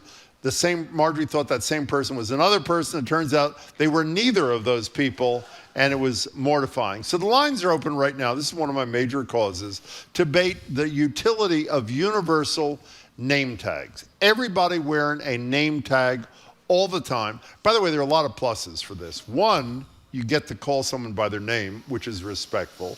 2, you don't suffer the embarrassment of not knowing someone's name. And you know what's a great idea we read in one of the pieces this morning? What? If you are not wearing your name tag, and it's required kind of thing, then the basic message you're sending is, please don't engage with me. I want to be left by myself. So you don't have to go through the embarrassment of saying, I really don't want to talk. All pluses. It would be huge and positive. And I am pro name tag, and Marjorie is going to be cynical. Go ahead, Marjorie. Well, I'm not cynical, but I think that name tags are usually on people's chest, so you have to look down, and the person you're talking to sees you looking down to look at their name tag. I mean, nobody's going to wear them on their foreheads, but that's really where they should be. They should be on their foreheads, because you look at people's eyes, and there's a name right above their eyes. People aren't going to do that. So which is worse, Marjorie? Looking down or stealing a shot at their name tag on their chest, or not knowing their name at all? Well, we're supposed to do tricks, Jim. That's what we're supposed to do. Yes. Now, this guy wrote this piece for Inc.com, Carmen Gallo, and he said that people could remember his name. Remember Laverne and Shirley, that TV show? I don't think I Well, remember somebody was, there was a character named Carmen, Carmen on the TV show Laverne and Shirley. So that's one way to remember Carmen Gallo's name. Another name is Gallo is a wine company, and you associate mnemonic device, but you have to remember the mnemonic device. Well, you don't. Okay, this is really embarrassing, but there's a restaurant I spent I must have been there 50 times by now, the Stockyard right across the street from GBH. I know where it is, yeah. For some reason, I have trouble remembering the name, the Stockyard. So what's your mnemonic device? Western. And Hannah, one of our producers, said she remembered it by Longhorn. So you see what I mean? But you have to remember Longhorn and Western. Well, I think Can I give you, by the way, there's a much easier thing. What's that? And I am bad at it. I'm not quite as bad as you. Let's pretend I'm meeting you. Hi, I'm Jim. Who are you? I'm Marjorie. It's good to meet you, Marjorie. That's right. Repeat the name of the person, because most of us don't listen well. But assuming that we're all forgetful, we've all had this embarrassment, the simpler solution is just to have a name tag. How do you feel about requiring people to have name tags? I mean, that's my question. It's quite straightforward and simple. Go ahead. Well, to be serious, I do not want to require people to have, because it's another one of let's have your big government. Let's tell everybody what to do. Doesn't have to say both your names, just your first name. Okay. Hi, I'm Marjorie. You don't even need the hi. I must say, it's very convenient. Once I went to my next door neighbors, they invited us over. This was kind of odd. There were only 4 of us there, and we all had name tags on. And did you have any idea who they were without the name tags? Tell the truth. Well, I knew the couple. They invited us over. They're a very lovely couple, but we did all have name tags on in a very, very small group. So you're for these or against these? I think that they can make things more. When you're introducing someone, it's really difficult if they don't have a name tag. Yeah. but I'm not for requiring everybody, Jim. And why is that exactly? Because I'm proposing it, or because why? That's ridiculous. It's not ridiculous. What do you have, a mandate? You write it into Yes. the laws of Massachusetts? Yes, that's exactly Okay, right. where do you want to put the name tag? On your behind, Marjorie. That's where I want to. I mean, seriously, you put it here and you steal a little glance at someone's name tag. All Okay, right. yourself. All right. 877-301-8970. By the way, you and I and we both forget a lot of people's names. Is there a day that goes by that we work together where you don't whisper to me, what is so-and-so's name? It happened because you're this too morning. I know. Don't say I what the won't. circumstance It was very 'cause embarrassing she'll know. for Jim. It actually was embarrassing for Jim to tell you the truth. Oh, great to see you. Steve in Tewksbury, you're first on BPR. Welcome to the show. What do you think about name tags? Hi. Name tags are great. I train with people for years. I don't know their names. Exactly. But I was going on a date, Jim. I went on a date with this beautiful blonde girl. I'm sure okay? you did. Yeah. I took her to the fights. I'm pretty well known at the fights. Everybody comes up to me and says hi to me, and I can't think of their names. This one guy comes up to me, and I'm struggling to remember his name. I'm like, what is his name? What is his name? I finally remembered his name. I turned to the girl, and I said, John, this is... And I'm like, I couldn't remember the date's name. I totally blanked on her name. And then she goes, it's Samantha. I said, I'm just kidding. Of course I know your name. It was the most embarrassing thing. I covered it pretty well, but oh my God, it was so embarrassing. Steve, you made my point better than I made my point. That was an extraordinarily excellent call. Thank That's a you tough for making one. it. Steve, thank you. So when you are with somebody and you forget their name and you're trying to introduce them to someone else, you hope that they will just shake Volunteer their hand. it, Volunteer yeah, it, yeah. and say, hi, I'm Marjorie. But it's embarrassing. Every Very time embarrassing. it's embarrassing, and there's a solution. Some Hey, by people the are way, really can I good tell you at something it. about name tags? What? The reason you're skittish about it is because we don't do it. If you did it, it would be integrated into... How do you feel about this 2-hour show after 8 days?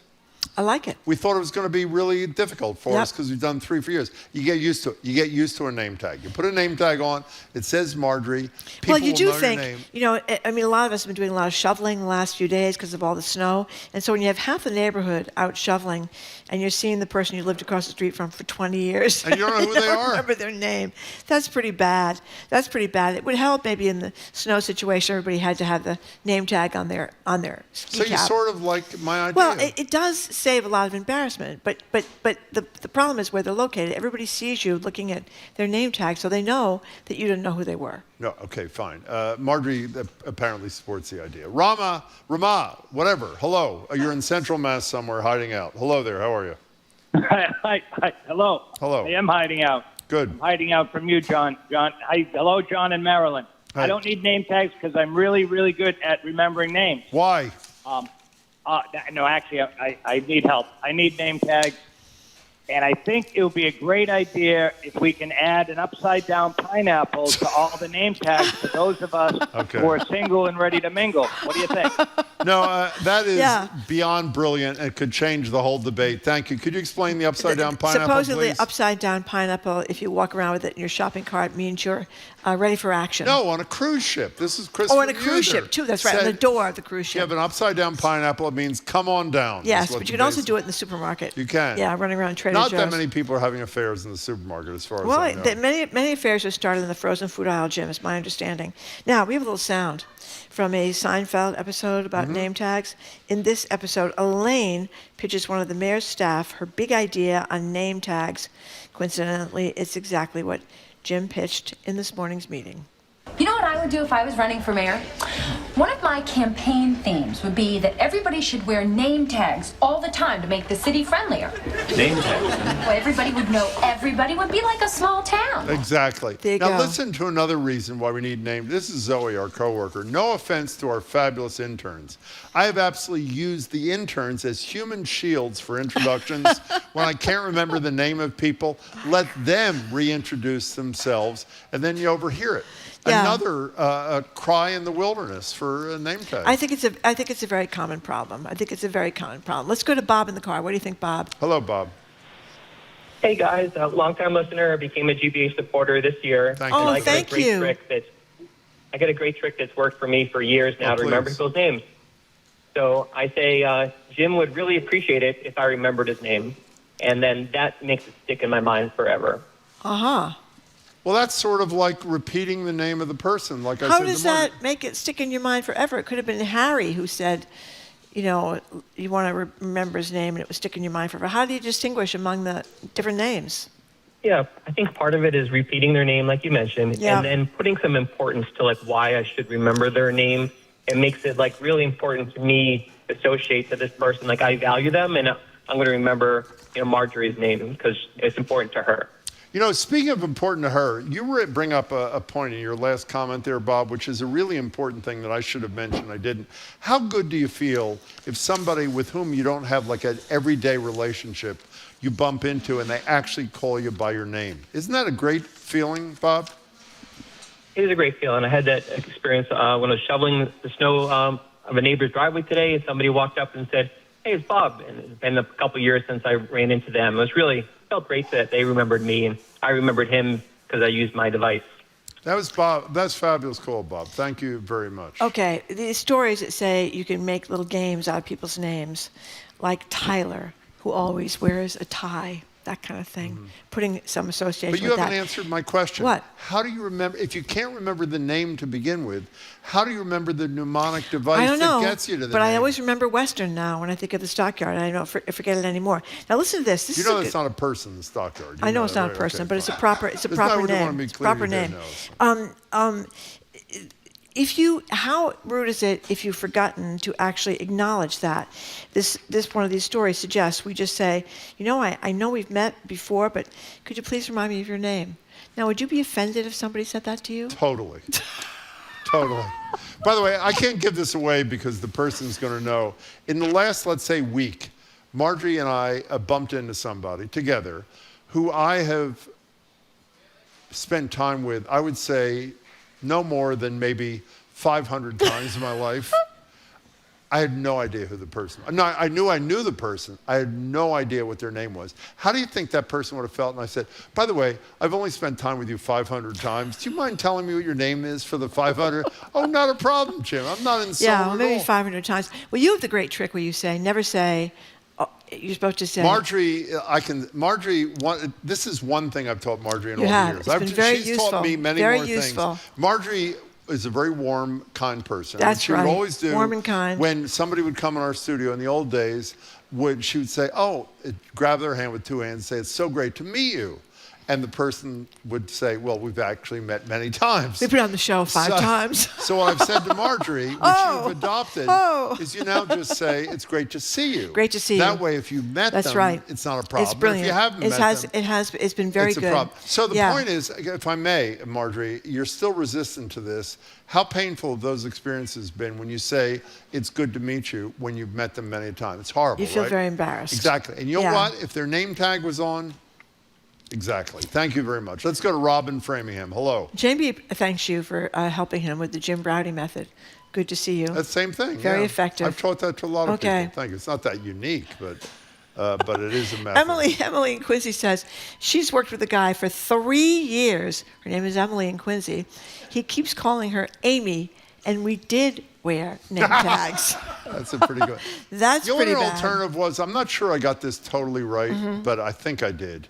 We used to have, when we did the name tag discussion about 3 or 4 years ago on the radio, I'm 90% sure I learned that GBH used to have, at the entranceway in Brighton, used to have a book you could flip through with all the photographs, which was a little cumbersome, but if you knew there was somebody who you didn't know, that's sort of a lower key name tag kind of experience. Well, people do that a lot before they go to their high school reunions. If they save their high school yearbook, I, of course, have perfect attendance at my high school reunions at Derby High School. And you look through the yearbook to see, but the problem Most of them is... don't look the same. They don't. Yeah. No, they don't, which is really sad. Bob from Framingham. Rob from Framingham, thank you for calling. Hi, Rob. Hey, guys. I can't believe I'm actually agreeing with Jim because we ended up having an engagement party years ago, my wife and I, and everybody had to wear a name tag and had to say how they related to each one of us. That is fabulous. Oh, that's a great idea. And what was actually a cheat sheet is if I would tell a lot of my friends that they had to avoid a certain uncle, they would know. It would say Rob and Uncle so-and-so, and then we'd just avoid them. So that is terrific. Now, Rob, the problem Marjorie has with this, which is fairly minor in my estimation, is you have to look down at someone's chest or whatever it is to see the name tag. Was that a problem at your wedding or no? No, you could either put it on your chest or right above your belt, whichever way you want to put it. So above your belt, so people are looking at your crotch before they tell you? Say, good to see you, Rob's uncle.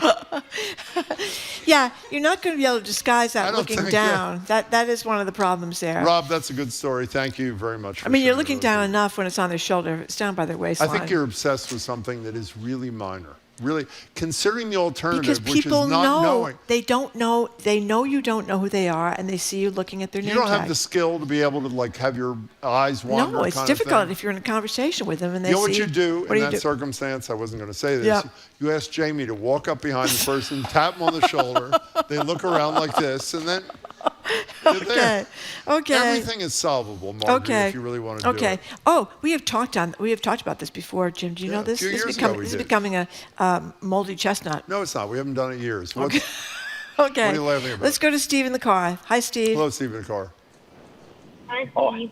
Hi, Marjorie. It's a pedicure Steve. Hi, Steve. Hi, Marjorie. Yes. It's pedicure Steve. Pedicure Steve. Okay. You remember that? Pedicure Steve. Are you a man that likes to get pedicures, Steve? Is that what you are? No, I was on my way to get my first pedicure when you had. I actually do remember you. Oh, wait a minute. It took us about 4 minutes to get to this. Wait a minute. Did we meet you here? Where did we meet you, Steve? No. It's on the phone. I was calling. On the phone, okay. I remember it. Marjorie doesn't remember your name or the incident. So let's move on. I'm What's sorry. up, Steve? So my point is that at my church we all wear name tags, and so I'm glancing down at their name tags every week to remember to say hi to their name. And I sing in choir, and I'm still looking at the choir members next to me and the choir. Let's make sure I got their name right. I mean, I need it. Well, Yeah. that's a agreeing with great him. thing. Also, when you do, what's that shaking thing you do in the Catholic Church deal? Oh, kiss of peace. Well, now it's a handshake of peace. Whatever Nobody it is. does the kiss Wouldn't of it peace. be nice if Handshake you of knew what peace. the person's name when It you would shook be. their hand? Steve, how was the pedicure more important? How'd you like it? Oh, it was great. Was it great? I don't think it's going to be a while before I go back again, but Did they have the vibrating chairs? That's what I like. You sit in the chair and it's like you get a back massage. That's my favorite thing. not the fuck. Oh, that's too bad. thing. Okay. Steve, thank you. It's good to talk to you again. We're going to pedicure Steve in the future when you call in. Thank you very much. Here's for a the call. suggestion. A QR code tattooed in the forehead would be the modern way to do this, Jim. What do you think about that? You can learn everything you want to know about somebody.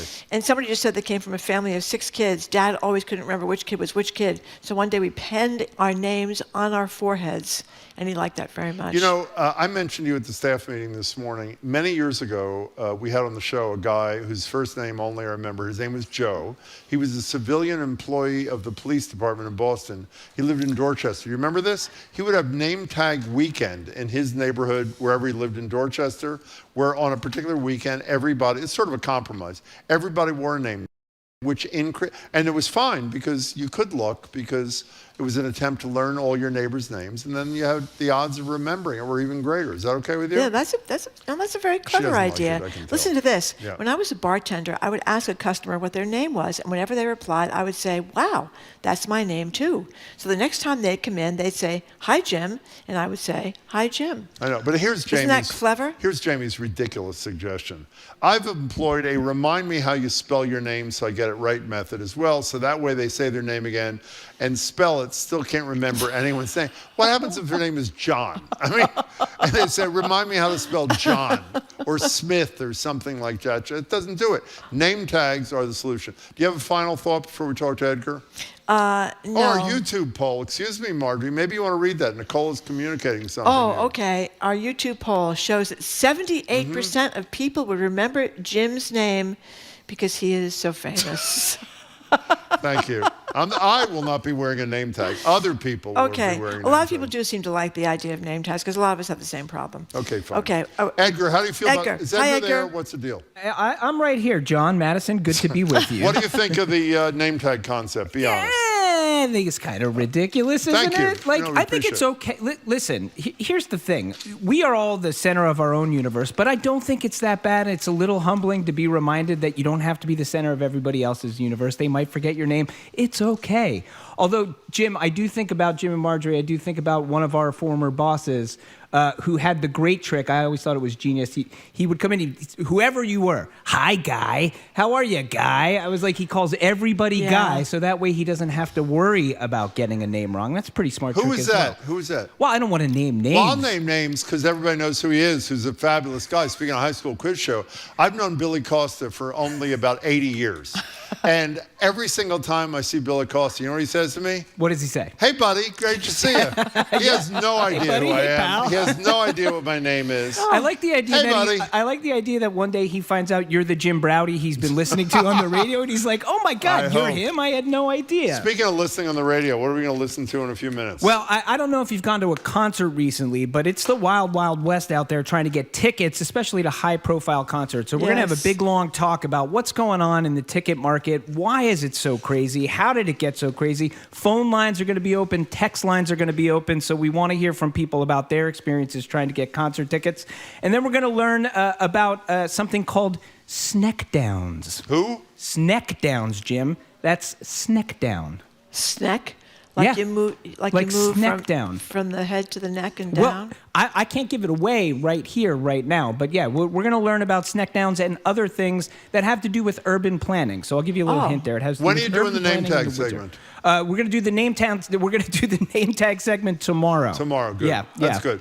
Edgar, we'll be listening. Thanks so much, Edgar B. Excellent, thank Herrick, the third Curiosity Desk coming up. You know, Jamie or somebody just pointed out that the president remembers everybody's names. He gives them nicknames: Little Marco, Low Energy Jeb, Crooked Hillary, Sleepy Joe. Yeah, well, if you want to do that, Lion that Ted works. Cruz. Yeah, we could do that too. Nobody I want to follow more in his behavior than Donald Trump, let me tell you right now. Well, he's taking away hockey. No more Stanley Cup. He hasn't yet. He's threatened to take away hockey. Oh, God. Oh, God. Keep up with this 24/7 wherever our podcast, or check out our TikTok page at Boston Public Radio. Tomorrow, we're going to talk with political commentator Chuck Todd, former Massachusetts Secretary of Public Safety Andrew Cabral, Lonnie Dinello, who plays...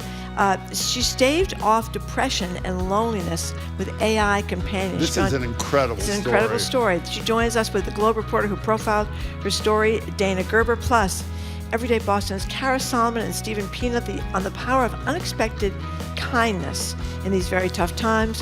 We want to thank our great crew, Zoe Matthews, Nicole Garcia, Hannah Loss, our engineer, John Claude Parker, our executive producer, Jane Bologna, our BPL staff, Maddie Geyer, Bill Francis, Sandra Lopez Burke, our host at the Newsfeed Cafe, and across the street at the Lenox Hotel. We ran out of paper clips, and they kindly offered up a whole pile of them. I think Bill Francis was here today, too, wasn't he? Did we see Bill Francis here today? Stay tuned to the Curiosity Desk, which starts right after we are done here on 89.7 GBH. And Jared Bourne of the Culture Show is at 2. They're going to be live here from the Boston Public Library. They're going to speak with the founder of JP Licks on their new flavors and why New England loves to eat ice cream, even in the winter. I'm Marjorie Egan. I'm Jim Browdy. Thanks so much for tuning in today. Hope you can do tomorrow. It is Jim. It's not Bob. It's not Peanut. It's not Dan. That's a good point. It's not Liz. It's Jim. I know. See you tomorrow. Bye.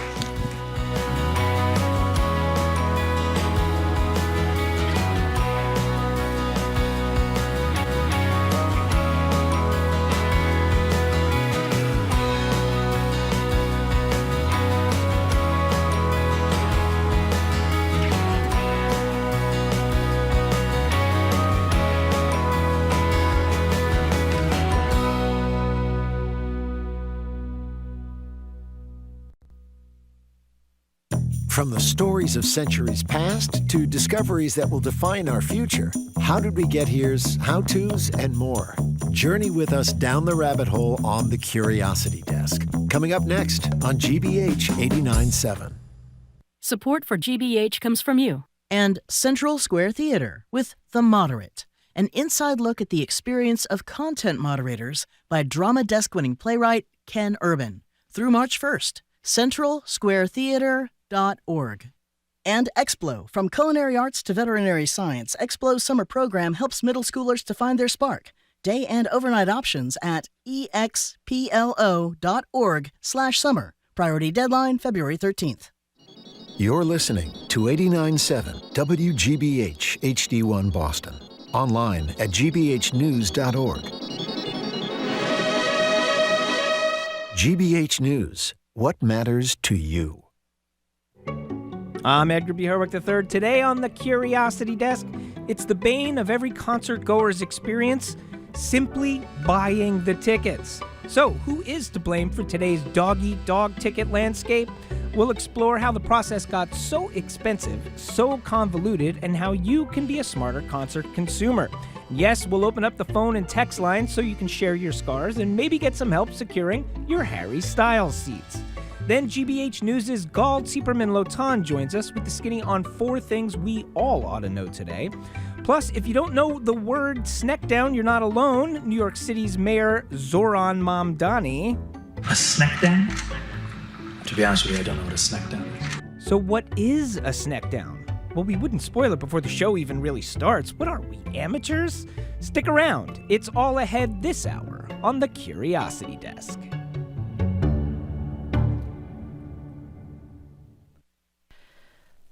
Live from NPR News in Washington, I'm Lakshmi Singh. An at times combative hearing is underway on Capitol Hill with verbal clashes between Attorney General Pam Bondi and House Democrats. At the forefront, the Justice Department's heavily criticized handling of files related to the late convicted sex offender Jeffrey Epstein, the financier tied to charges of rape, sexual abuse, child sex trafficking, and connections to some of the most powerful people on the planet, including President Trump, former President Bill Clinton, and Britain's Prince Andrew. NPR's Carrie Johnson is monitoring today's hearing. We did see that several survivors of Jeffrey Epstein are in the hearing room today. And when the Attorney General Pam Bondi was asked whether she had something to say to them or could apologize to them, she basically said she's sorry for any victim and she's open to hearing any new allegations or evidence. In the past, the FBI has basically concluded there may not be any additional people to charge. NPR's Carrie Johnson reporting. Authorities briefly detained a man related to the suspected kidnapping of Nancy Guthrie. Guthrie went missing more than a week ago. Here's NPR's Alana Weiss. The man was apparently released after a few hours. Video posted to social media of the man outside his house shows him telling reporters he was not a suspect in the case. Nancy Guthrie has not been seen since she was dropped off at home after a family dinner last weekend. Newly released video footage by the FBI shows a masked subject in the early hours of her disappearance approaching her front door. The person appears to be carrying a gun. Officials have not said if they have a suspect or person of interest in the case. Guthrie's daughter, Today Show host Savannah Guthrie, has asked anybody who recognized the masked figure to alert authorities. Alana Wise, NPR News. The Trump administration says it will end the Environmental Protection Agency's ability to regulate climate-warming greenhouse gases. NPR's Jeff Brady reports this week the administration plans to rescind a 2009 decision called the endangerment finding. During the Obama administration, the EPA found that greenhouse gases from burning fossil fuels warm the climate and endanger public health. Now, Trump Press Secretary Caroline Leavitt says that decision will be reversed. This will be the largest deregulatory action in American history. The endangerment finding is the basis for federal climate pollution regulations on vehicles, power plants, and the oil and gas industry. Earth Justice President Abigail Dillon calls the Trump administration decision illegal. And we will see this administration in court to ensure that our government does its job to protect us. The official announcement is expected Thursday at the White House. NPR News. From Washington, this is NPR News. Good afternoon. With the latest from the GBH Newsroom, I'm Henry Santoro. The state's Board of Higher Education has approved a new plan aimed at helping students graduate faster, allowing colleges to offer bachelor's degrees in just 3 years. But from our higher ed desk, GBH's Kirk Carapezza reports some are questioning the plan. Colleges can now apply to create 3-year 90-credit programs, similar to the ones already offered in states like Maine, Indiana, and Minnesota. Supporters say the move could lower costs and expand access to higher ed, but some are skeptical. Max Page is president of the Massachusetts Teachers Association and a professor of architecture at UMass Amherst. He argues the plan weakens the value of a college education. It makes no sense to us at this moment when we're trying to provide more access to say, well, if you're a working class kid, we're not going to support you to get a full 4-year degree that allows you to explore different kinds of courses, get a broad education. Page says he's worried that 3-year programs could steer students toward a single career path too early. Kirk Carapezza, GBH News. The Worcester City Council approved a $1 million funding plan to cover the city's snow removal efforts. The Worcester Guardian reports last night's vote followed a Department of Public Works report outlining the city's response to the big storm at the end of January. During the meeting, Worcester Department of Public Works Commissioner John Westerling praised city employees and private contractors on the way they handled the storm, noting that several worked between 70 and 100 hours that week. 39 degrees outside our studios here in Brighton. This is GBH News. Support for NPR comes from NPR stations. Other contributors include the Kauffman Foundation, providing access to opportunities that help people achieve financial stability, upward mobility, and economic prosperity regardless of race, gender, or geography. Kauffman.org.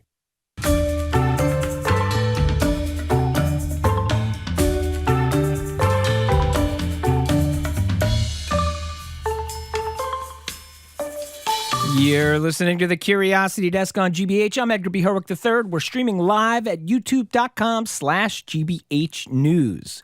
2026 is projected to be a good year for arena and stadium tours. Major artists like Bruno Mars, Lady Gaga, Ariana Grande, Metallica, My Chemical Romance, and more are set to play in venues all across the U.S. And one artist in particular recently broke the internet, essentially, when he announced his world tour. That would be one Mr. Harry Styles. Thousands of fans went on social media to share their frustrations and difficulty getting tickets for his 30-show residency at Madison Square Garden, including some fans who shared their experiences with us here at the Curiosity Desk. Hi, my name is Brittany and I'm from Texas. Hi, my name is Casey. I'm a super Harry Styles fan. My name is Maeve. I'm from Boston. I'm Maureen. I'm from Maryland. Today was my 6th attempt to get Harry Styles tickets. And this time I'm really feeling frustrated. I got locked out of my Ticketmaster account. It hasn't always been so competitive, and I think it's also really confusing. They also locked Ticketmaster on every device. So we're not going to go, unfortunately. We're going to save our ticket and travel and hotel money and do something else this summer. Sound familiar?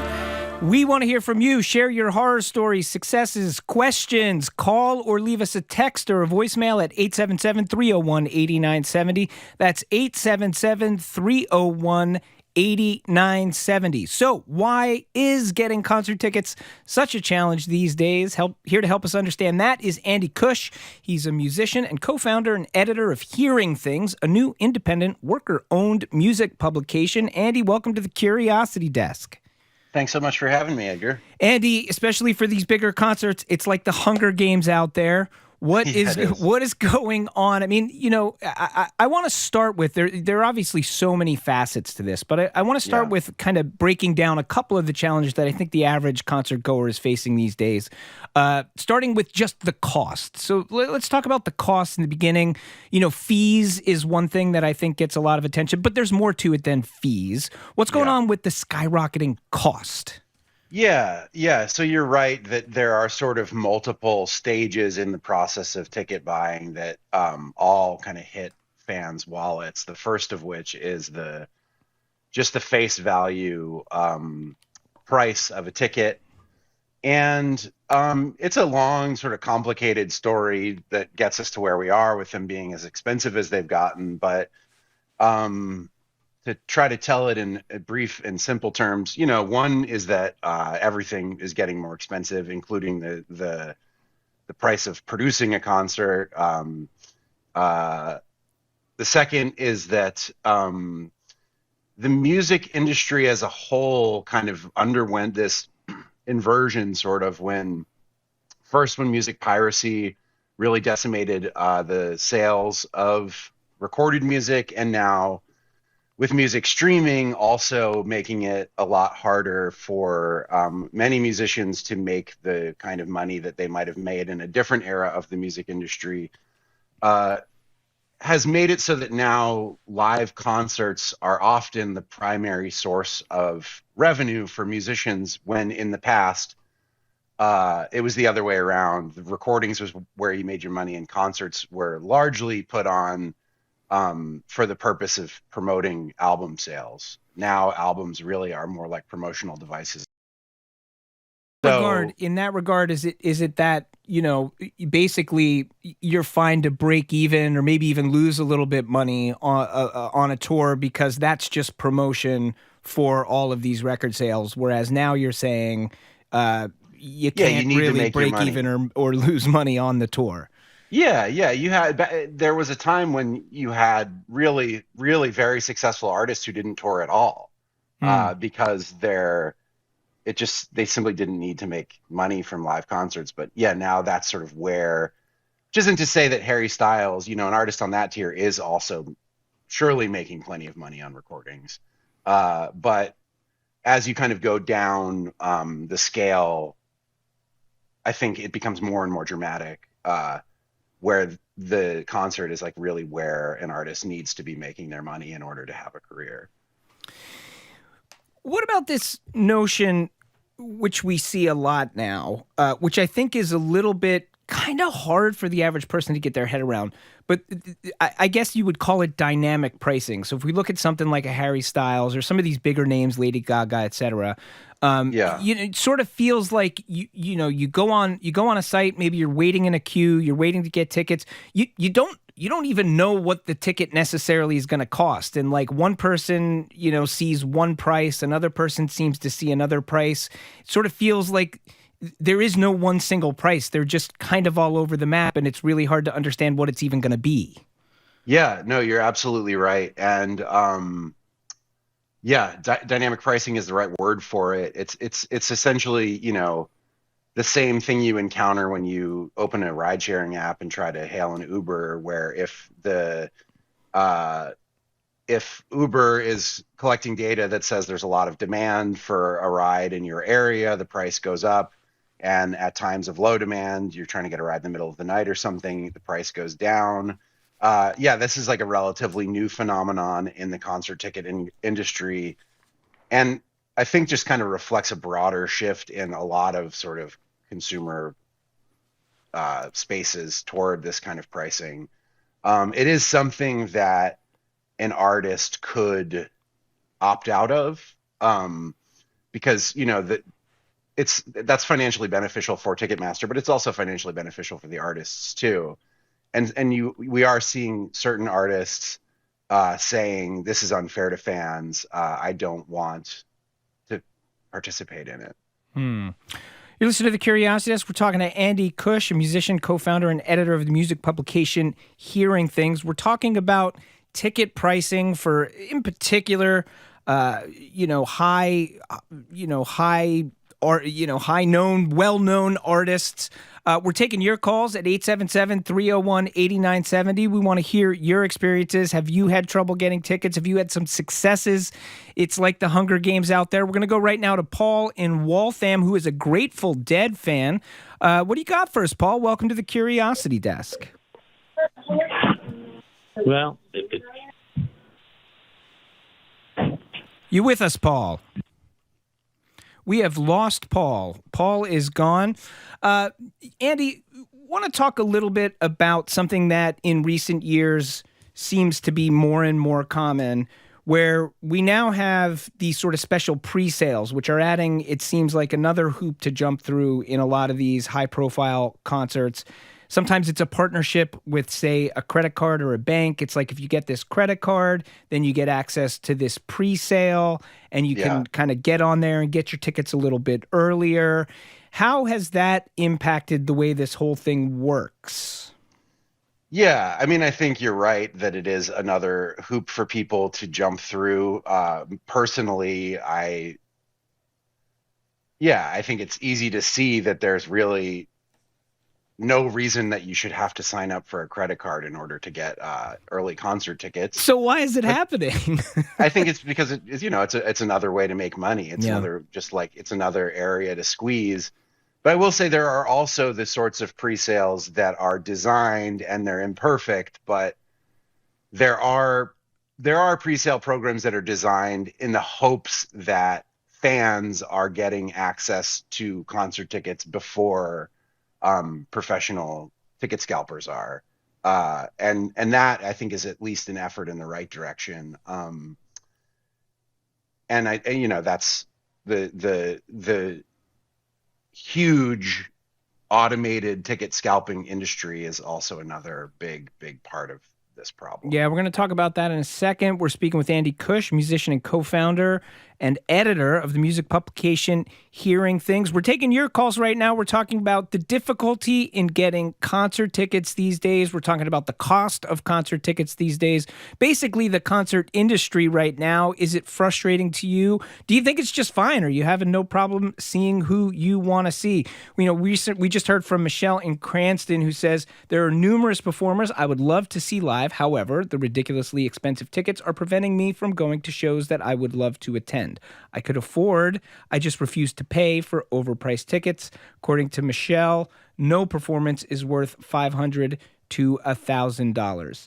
Andy, we'll talk about the secondary market in a minute, but I do wonder, is there an argument here? Like, I wonder about in terms of, is there more demand for these shows or maybe fewer of them than there used to be? Is this just one of these things where somebody could look at this and say, like, hey, whatever you think, this is the market. There are, X number of seats in this arena for this person, and there are X number of people who are willing to pay what, an average person might think of as an astronomical cost to go there, and it's just kind of like tough noogies. That's what the market says is the price of this concert. Is that a part of it? Yes and no from my perspective, and I apologize for belaboring this point, but I do think it's kind of impossible to answer this question without talking about the secondary market. So let's get into it. Let's get into the secondary market. Cool. Yeah. You might have half the tickets to a concert or more being bought up by people people and companies really, who don't intend on coming to see the concert, who aren't fans of Harry Styles or Taylor Swift or whoever, who are just in this space to make money off of fans. And it does not only create these markets where the prices of tickets are artificially inflated by huge amounts. I think it also, and I'm sort of speaking speculatively here, but I think it also drives up the sense of demand on even the primary market and creates a sense of what the market will bear in terms of ticket price that is maybe a lot higher than it would be if this industry wasn't operating quite as rapaciously as it is. So yes, the demand is there, but it's created, there's like this giant thumb on the scale that really has very little to do with demand from actual fans. So the secondary market is a place where, in addition to fees, it seems that both fees and this idea of the secondary market have been places where we've heard a lot about potential legislation around it or putting some sort of regulation around it or some sort of restriction around it. I want to break down a little bit, how that could possibly be done and how it is being done. So one thing I think about is the idea of whether or not tickets are transferable. Is this something that is, again, it seems to me that this is, you have some artists who are going out there, and I don't know if it's the artist who's deciding it, but sometimes tickets are sort of set as untransferable, and that feels like, okay, this is somebody who's trying to say, let's not see these prices go to the skies on the secondary ticket market, where others, there's no restrictions. How does that work? Is that an artist decision? Is that a venue decision? I think that the artists can make those sorts of decisions. Within the last couple of years, Ticketmaster has rolled out a program that's aimed at curbing the resale of tickets for a profit that artists can opt into. One high-profile example from the last few years was when The Cure went on tour in 2024. I think it was. Robert Smith was very vocal about his frustration over ticket prices, and then he came to this agreement with Ticketmaster where tickets could only be resold within Ticketmaster itself, and also there was a lock that prevented them from being resold for higher than face value. But then you had this phenomenon of ticket brokers, you could also call them scalpers, buying and selling entire Ticketmaster accounts that had the tickets in them as a way of getting around this.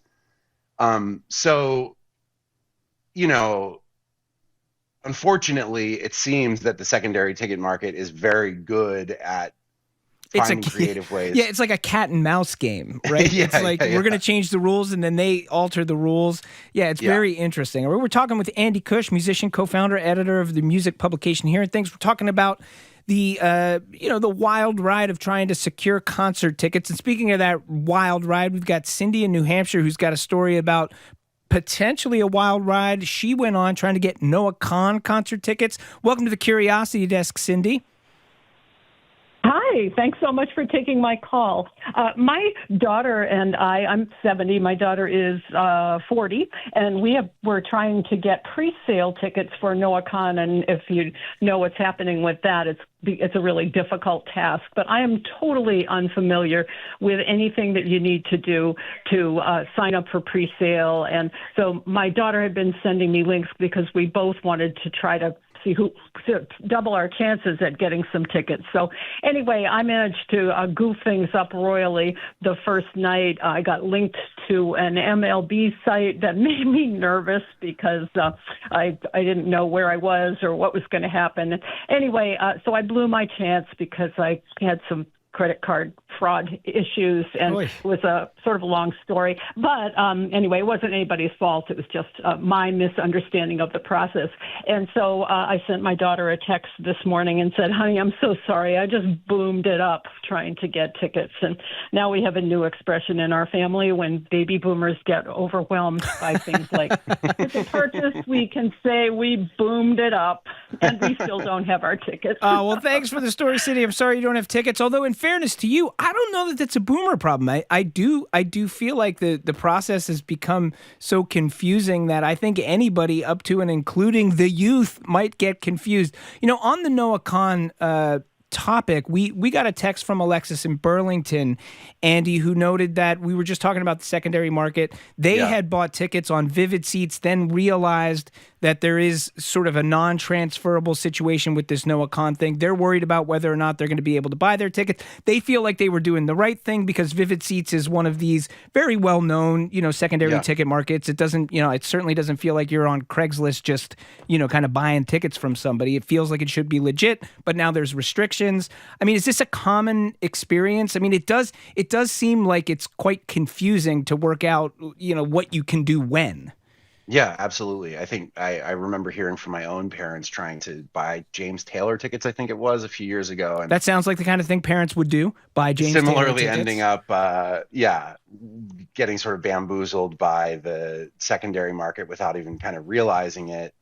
With Noah Kahan, I'm not exactly sure. I know that he is one of these artists who has asked Ticketmaster to make tickets not transferable outside of Ticketmaster and to make them not resellable for a profit within Ticketmaster.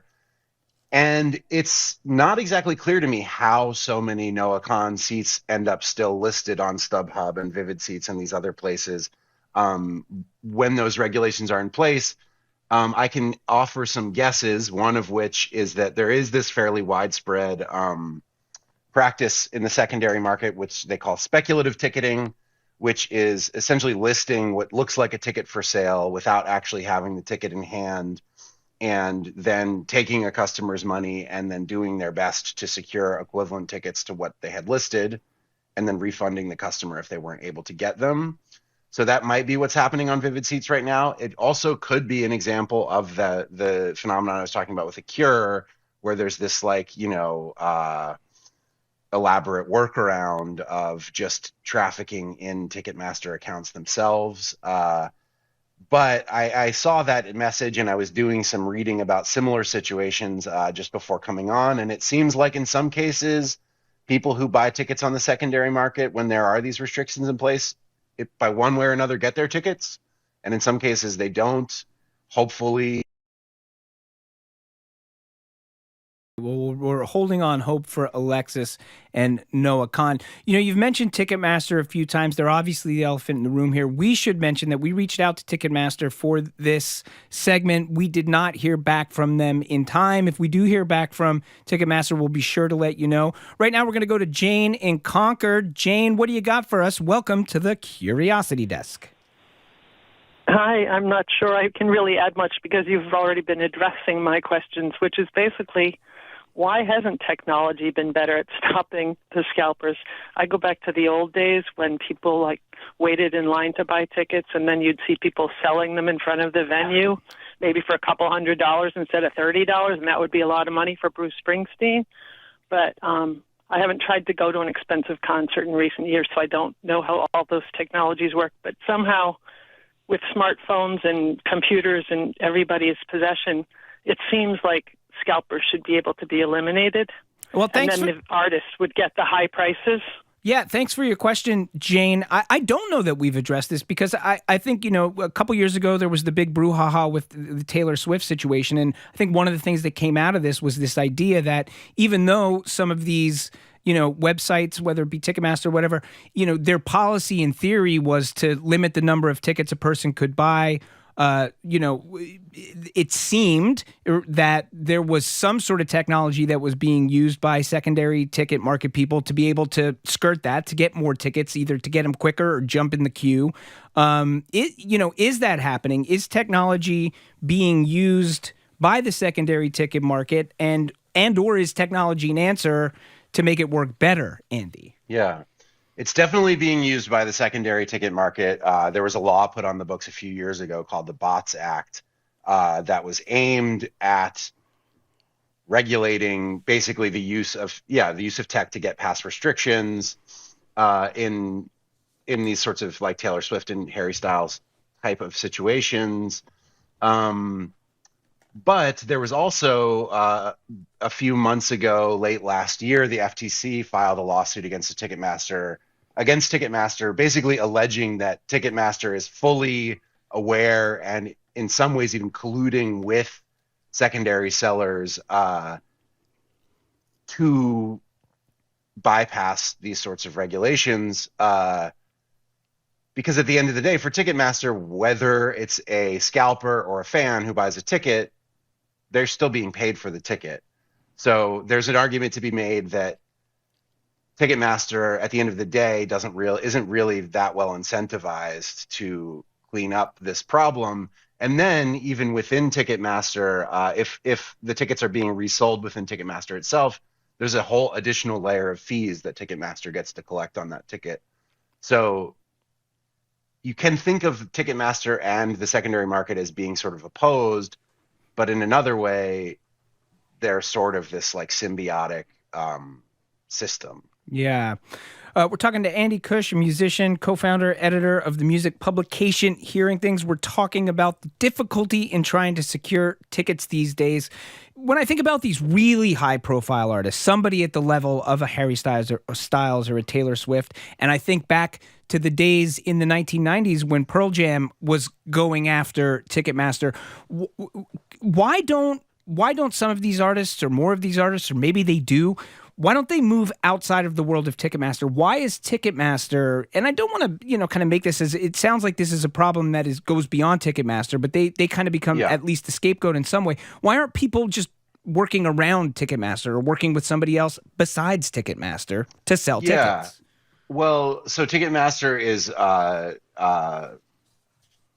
of Live Nation, which has a similar degree of, near monopoly or outright monopoly on the side of the live music industry that involves like venues and the promotion of shows.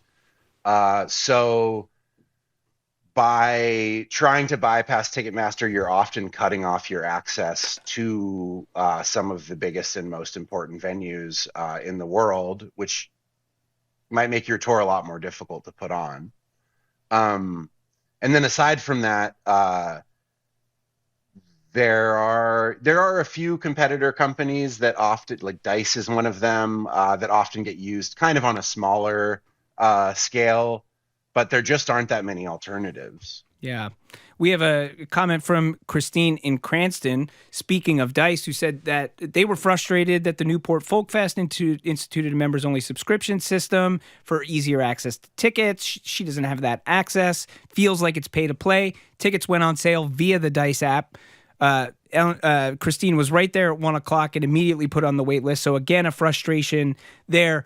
Before I let you go, Andy, I just got to ask you, are we here forever? Are we stuck in this place forever, in this very frustrating place for so many people who just want to go see these artists, or not? Is there a better way? Is there a path forward? Yeah, I mean, it's hard to have a sort of like a solution that could fix every different aspect of this very complicated scenario. But I think one of the biggest ones that I often return to that has been enacted in other countries in Europe and the UK, is trying to do it right now, is just to put a ban on the resale of tickets for a profit, which would make tickets easier to get at the point of sale when they first come out. It would eliminate this situation where Taylor Swift tickets are listed for $10,000 on Vivid Seats and things like this. It would, take away the problem of people being confused into buying speculative tickets on the secondary market when they think they're just buying directly from the artist. I do think that would be one. I'm not going to say simple because it would be politically complicated, but if it were to be enacted, I think very quickly the experience of buying tickets as a fan would get a lot better. All right. We've been speaking with Andy Cush. He's a musician, co-founder and editor of Hearing Things, a new independent worker-owned music publication. Andy, thanks for being with us. Thank you, Edgar. Thanks to everybody who called and texted on that segment. I have a feeling we'll return to that at some point in the future. A lot to say about the difficulty with getting concert tickets. Stay with us. Just ahead, we'll hear about 4 things we all ought to know this Wednesday, February 11th, with GBH's Gald Sieperman-Lotan. Plus, we'll learn more about how the snow around us shapes urban planning and design. This is the Curiosity Desk on GBH. Don't go anywhere.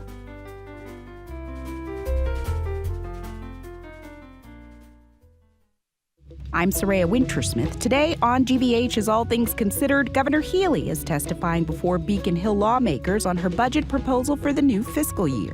Worcester Hospital cancels gender-affirming surgery appointments, leaving transgender patients concerned about access to care. Plus, on the Extra Point, GBH's Esteban Bustillos tells us all about seeing the Super Bowl and Bad Bunny in person.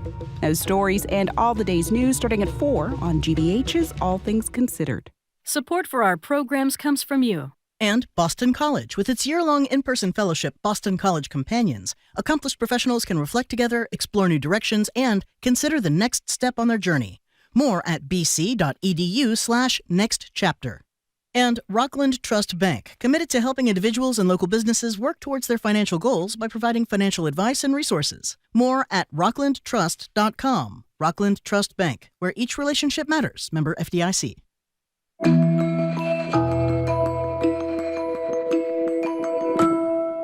You're listening to the Curiosity Desk on GBH. I'm Edgar B. Herwick III. We're streaming live at youtube.com/GBH News. Our senior producer, Aidan Connolly, is with me. Aidan, hello. What do you know about the Roman question? A Roman question? No. The Roman question. Can you put bacon in carbonara? I don't think so. No, Aidan, the Roman question went back to the unification of Italy in the 1800s. So it was basically, what exactly is Vatican City? Like, who owns it? Who rules it? That question was largely settled on this day, February 11th, back in 1929, with the signing of the Lateran Treaty, which stated that Vatican City was an independent state under the sovereignty of the Holy See. So the Catholic Church, they got a country of their own, but no Olympic team. And the Winter Games are right in their backyard this year. It's true. In fact, Vatican City is the only UN-recognized sovereign state to have never competed in the Games. But in 2019, they did form an official athletics team, Athletica Vaticana. Oh, cool. And since then, of course, a Chicago-born Pope has been installed, who we know is a big sports fan. Baseball season's around the corner for Pope Leo. But right now, we've got a few words of today's top news stories to go through with Gal Sieperman-Lotan from GBH News. Hi, Gal. Hi, Gal. Hello, good to be here. So we're going to start with a case our reporters have been following for almost a year. Rumeysa Öztürk is the Tufts graduate student who got detained for 6 weeks by federal immigration agents last year. Of course. Because she wrote an op-ed in the student paper against the war in Gaza.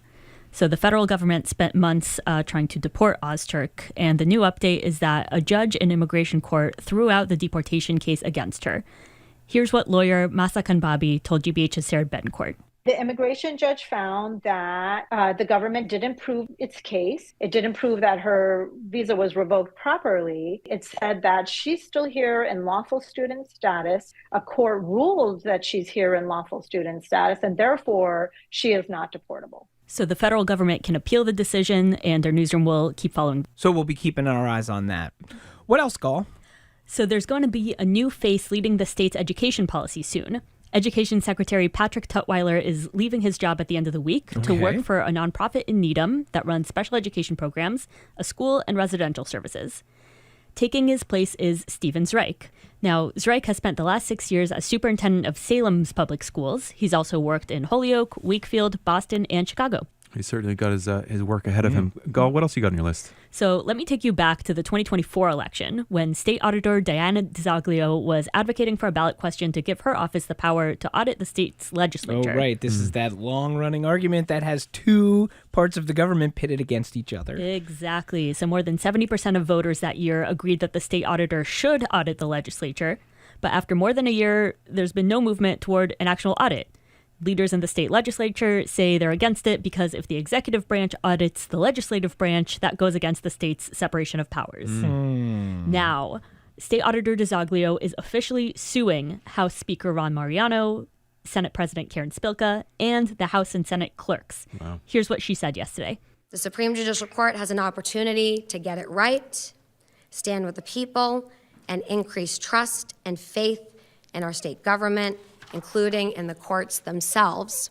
It feels like this is not going to be the end of this saga. That's incredible, yeah. This will be a slowly unfolding story. Absolutely, as court cases often are. All right, finish it up for us, Gal. So we're going to end up on the bandwagon. Ah. The Patriots Super Bowl loss is behind us. Ouch, just reminding people. Yeah, but have you noticed that there are some MBTA buses that still say Go Patriots on their digital screens? Our producer Patty Daniels was mentioning that this morning. Really? Yeah, it's you have to look where the route number is usually displayed. The MBTA says they set the messages to appear before the game, obviously, but they told GBH's Jeremy Siegel that a programming error means they haven't been able to remove all of them yet. Oh, man. So while they're working on it, we all get a reminder of Sunday night's disappointment. Those messages should be gone in another week or so. A week? Probably less. You know, they're working on it. They're working on it. You know, one bus at a time. Yeah. All right. Well, that's 4 news items for today. You can learn 4 things every day in the GBH newsletter written by Gal. Subscribe for free at gbh.org/daily. Gal, Aiden, thanks for being with me. Hey, thanks, you so Edgar. much. You're listening to the Curiosity Desk on GBH. I'm Edgar B. Herwick III. We're streaming live at youtube.com/GBH News. With another fresh, though light layer of snow on our roadways, you may have noticed a perennial phenomenon as you're driving around. Part of the road ends up totally clear, maybe a lane, maybe 2, where others, often and especially around corners, remain covered in snow. Turns out there's a term for that, and it's one that New York Mayor Zoran Mamdani learned for the first time at a press conference late last month. You know what a snack down is? A snack down? To be honest with you, I don't know what a snack down is. Yes, sneck down, a portmanteau of snow and neck down. Apparently there are also leck downs, leaf neck downs, so that's a story for the fall. But the snowy streets have us at the Curiosity Desk thinking about city layouts, urban design, and what we can glean about smarter, safer cities from this very snowy winter that we're hunkering through. Here to help us out is Jean-Luc Pierite. He's the president of the board at the North American Indian Center of Boston and a former MLK visiting scholar at MIT's Department of Urban Studies and Planning. Jean-Luc, welcome to the Curiosity Desk. Hi, Edgar. And thanks for having me here. Yeah, we're thrilled to have you. Let's start with a neck down. Let's get it out of the way. What exactly is this neck down? It's very fun to say. Is it instructive in any way?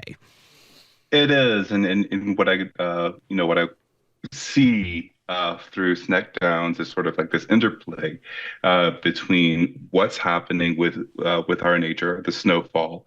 Then we go into what public works is doing, the actual plowing that's happening. And then where private citizens come in, we have opportunities for citizen science towards the development of more walkable cities. So you see those extensions, the plows are going through the city landscape like an Etch-a-Sketch, and we're just seeing sort of these formations that tell us a lot about how traffic can go in slower patterns, how that can contribute to improved outdoor air quality, thinking about ways in which we can enhance the city's tree canopy. There's so many different things that come out of people going out, looking at the world, and taking their own documentation of this phenomenon on their streets. I wonder about somebody like yourself, Jean-Luc, who, has a background in urban studies and planning, has an understanding of that. What do you, if when it is snowy outside, whether it be a fresh snow or whether it be sort of how it is right now, which is we've got the remnants of, a couple of bigger storms that are still lingering around. What are you seeing as you walk through, say, your neighborhood and looking around and sort of seeing what the landscape looks like? What are you seeing through your eyes, and what comes into your mind? Yeah, it's a sandbox, let's say, because it definitely, we have that nice blanket of snow and more thicker falls, obviously, but through this interplay that's going on between nature, municipal governments and citizens, getting out there and kind of taking in what are the opportunities, because once we have this layer of snow on our city streets, we're actually able to envision what it means to actually have wider turns and things like this. We're talking with Jean-Luc Perrite. We're talking about what these snowy events can actually do for us in our understanding of urban planning and urban design. Another thing that we see a lot when the snow comes around are space savers emerging, people digging out their car and then popping a little space saver in there.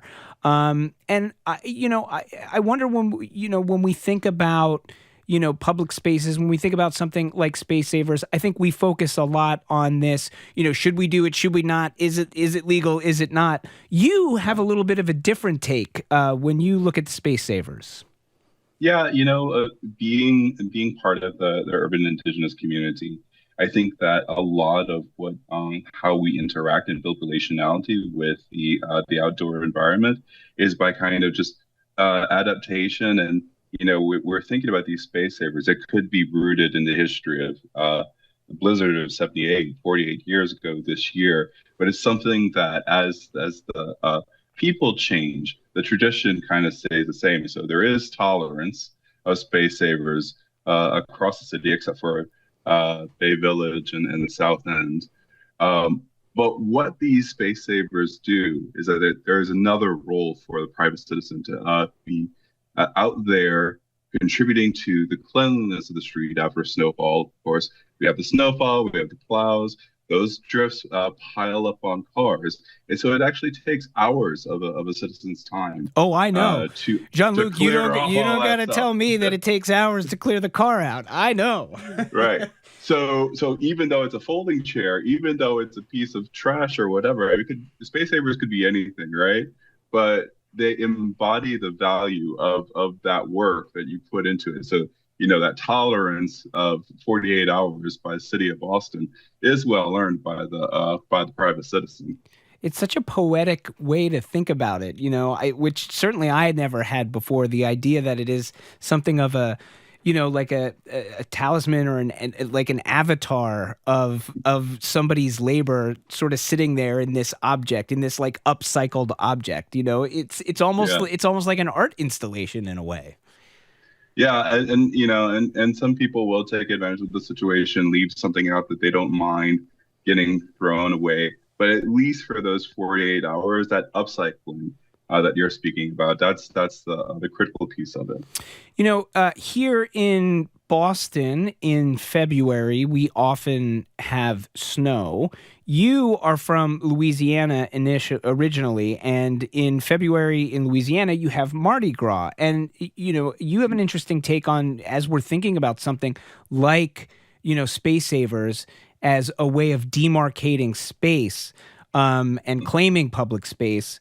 You have an interesting take on how it works for Mardi Gras. Yeah, so back home in New Orleans, around 2017, there was a lot of enhanced regulations in terms of the space saving that was done on public property, especially the neutral grounds, what we call medians in New Orleans.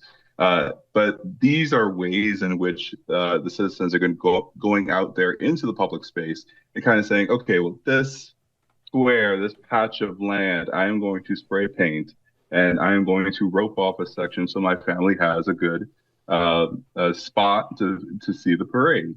But in the New Orleans case, that's not necessarily something that we can kind of like, that it's a little bit less, let's say, altruistic to kind of like just rope something off.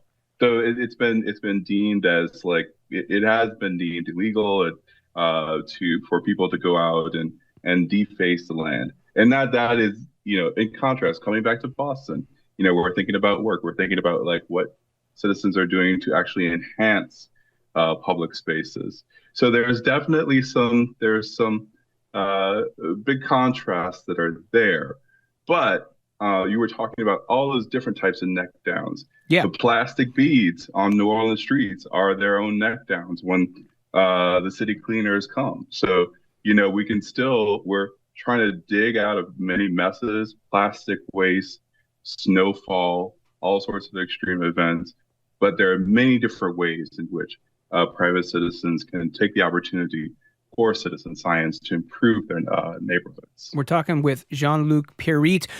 Jean-Luc, for those of us who don't know that much about urban design and planning, what exactly is a neck down? I mean, what at its core is a neck down? It's the extension of a curb. So earlier on, I was talking about the development of walkable cities. There are, when you go into the documentation that people are putting out there, whether it's on YouTube, Instagram, whatever, they're illustrating ways in which the curb can extend. So for people that are looking at crossing signals, you see like only 15 seconds to get across a big intersection. Yeah, you're like, I gotta hustle. Yeah, I gotta go really fast. But these snack downs are actually showing us a space in which a curb could be extended. So that crosswalk, flight doesn't necessarily have to take all that much time. So it does help in that respect. That's a very concrete example of ways that, if we extend the curb, we don't have that much walking time through a busy intersection. Got it. So if we extend the curb, that's a classic neck down. And what the snow is showing us is like you're seeing, oh, look, hey, the cars are going right through here and there's all this snow left over. That's a snack down. We could put a real neck down there. Right. And you could put trees there, perhaps. You have slower traffic, which would then lead to better outdoor air quality. So there are many different ways in which we're kind of seeing this equitable future being designed by the citizens themselves. I mean, that documentation piece, like I have to keep on saying, like, go out there, like this is a part of your civic process to be able to document these events and then make some suggestions to the planners within the cities. Jean-Luc, you mentioned a couple of times the tree canopy, and I'm very interested because I feel like, when we talk about, you sort of mentioned like tree cover, you mentioned air quality. I think these are topics that we think about, if we do at all, we think about a lot in the summertime, right? We think about our tree canopy as something that is like, oh, we're going to get shade and it's going to make it less hot in the neighborhood, or the air quality is going to be better in the summer. But you're mentioning it in the context of winter. How does something like, tree cover in a neighborhood, how does that help in the wintertime? Well, the wintertime is actually, I'm pointing to all of this as opportunities for intervention within the winter, because we're able to kind of prototype these newer landscapes that we're hoping to design. When it does make sense, you actually have like all the effects out there during the summer.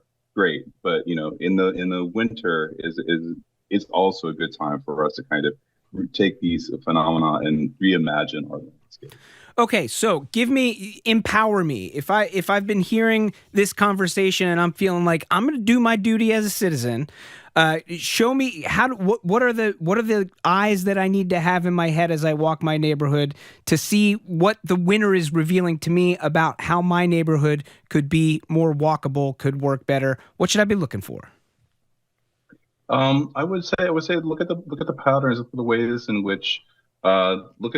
which snow is being cleared from pathways. Look in ways in which those mounds are building up and being cleared off of cars and everything. But actually, kind of take in this winter landscape with an eye towards the summer, because we can you're thinking about it does take some imagination to think about shade in the winter. But I will say that the thinking that you put towards it today will help months down the road. And it's just as simple as getting out, using your smartphone camera, let's say, connect with folks that there are neighborhood Facebook groups where people are sharing information about not only what's going on in their neighborhoods, but ways in which they can make improvements to the neighborhoods. Right. So I think get connected, know your neighbors. I think that's like one of the biggest things that we all been kind of like letting go is like the people in our neighborhood that we physically pass by every day. Start to have conversations.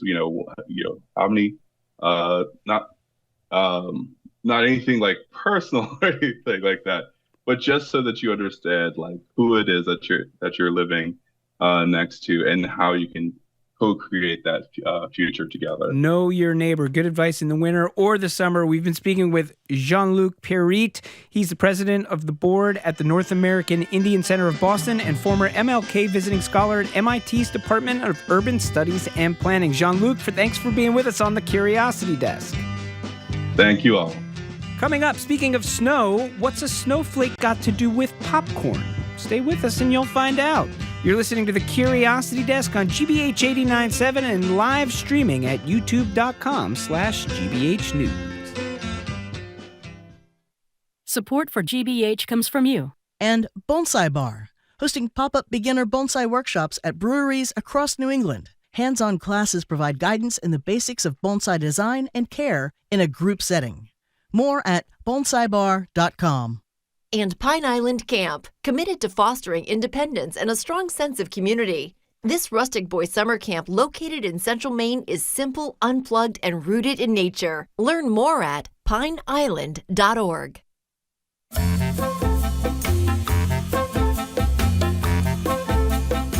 You're listening to the Curiosity Desk. I'm Edgar B. Herwick III. The Curiosity Desk is fueled by your questions. You can submit yours on the Curiosity Desk page at gbh.org. That's wgbh.org. A favorite question from our archives is a two-parter that came our way from Steve DeVoe, a loyal listener from Swampscott. It's common knowledge that no two snowflakes are alike, but is it true? We'll get to the second part of Steve's question in just a moment, but for starters, I turn to Daniel Sitzo, who teaches atmospheric chemistry at MIT. He says the answer lies in understanding how snowflakes form. So there's very special particles that are called ice-nucleating particles. You can tell we're scientists and not poets. When conditions are right, these ice-nucleating particles, which can be bits of mineral dust or biological material in the clouds, rapidly transform into ice crystals that attract water molecules. And depending on what the temperature is and what the humidity is and how those molecules of water knit together on the surface of these particles, you start to grow snowflakes. That growing process can take anywhere from seconds to minutes. Now, scientists know that flakes tend to form into certain basic shapes under certain conditions. The really beautiful ones that you sort of catch on your glove when the snow's falling, we tend to call those dendrites. And there's a whole host of other ones. Rod-like, needle-like, plates, diamond dust. But within those common snowflake shapes is a mind-boggling amount of variation in detail, affected by everything from the temperature to the humidity to the length of time it takes for the snowflake to form. So while it is theoretically possible that two snowflakes would be exactly alike, it is incredibly unlikely. The real chances of that happening are infinitesimally small, almost zero. And so for all intents and purposes, each snowflake really is unique. Now that answers the first part of Steve's question, but his curiosity did not end there. And so, as promised... What about popcorn? Popped kernels aren't constrained to crystalline shapes like snowflakes. Are they all unique too? For that answer, I met up with Vayu Manyu Riekdal, a PhD candidate in biochemistry at Harvard. I would consider myself kind of a scientist, a chef, and an educator working at the intersection of cooking and science. I love popcorn. I actually think I have a popcorn addiction. This is the first time I confess. Looks like I found the right guy. Now, Riekdal says that popcorn pops thanks to the 1-2 punch of its hard outer shell, called the pericarp, and its more complex innards. You have lots of nutrients, you have water, and you have starch. And it's really the water and starch that are crucial for how popcorn work. When popcorn kernels are heated, that water inside turns to steam, and that steam is trapped by the pericarp. That steam starts interacting with the starch inside that seed. And what happens then is a process called gelatinization. Crucially, as a gooey, dough-like gelatin forms inside, it also begins to swell. And at a certain temperature, that swelling is so powerful that it needs to go somewhere. And this is the force that's required to break through that tough shell. So why doesn't this gelatin just splatter apart into space when it comes flying out? When it breaks through, it meets the relatively cooler air and instantly solidifies. And that is the white, crunchy, beautiful, fluffy thing that we know as popcorn. As for the million-dollar question, is each popped kernel unique? Well, physics does suggest that kernels, all similarly shaped, do have natural weak points. It's more likely, the probability is higher that it would break at a certain point, rather than being equally probable across the whole kernel. But like snowflakes, each kernel is just a little different, inside and out. Plus, there's small variations in the temperature, even if you're cooking it all inside of the same vessel. And so... I think it would be rare to find two popcorn that look exactly the same. Yeah. But I think that's something that science doesn't yet know. So whoever wants to figure that out, it's an exciting project. That's Vayu Manyu Riekdal answering a question from listener Steve Duveau about whether no two snowflakes and two pieces of popcorn are alike. By the way, since we first reported that popcorn question, Riekdal finished his PhD. He's now a research fellow at the University of California, Berkeley. That's it for us for today. Stay with us for the Culture Show coming up next here on GBH. Jared is going to get a little bit of an update on the Louvre heist for us, and he's talking with the founder of JP Licks, so that sounds like a great culture show that's coming your way in just a few minutes. The Curiosity Desk is produced by Aidan Connolly, Rachel Armani, Olivia Corcio, Hannah Loss, and Nicole Garcia. Patty Daniels is our steady hand. Our engineer today is John the Claw Parker. Special thanks to David Goodman and Andrew Massawa for their engineering skills. We will be back here in 23 short hours, live on GBH 89.7 and live streaming on youtube.com. Until then, I'm Edgar B. Herwick III. You stay curious out there.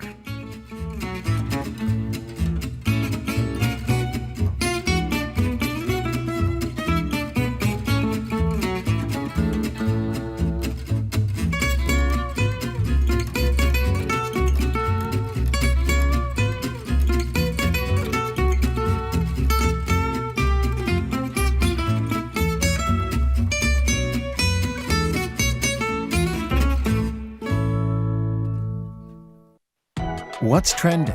What's interesting? What's going on around town?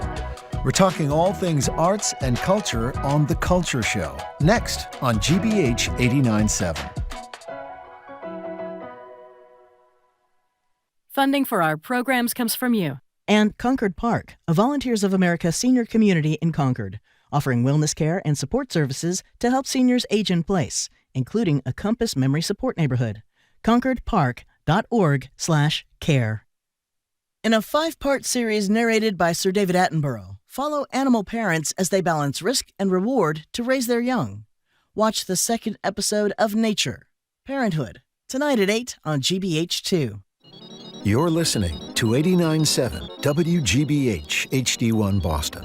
Online at gbhnews.org. GBH News. What matters to you? I'm Jared Bowen. Coming up on The Culture Show. Good afternoon. With the latest from the GBH Culture Show news desk, I'm Henry Santoro. Oops.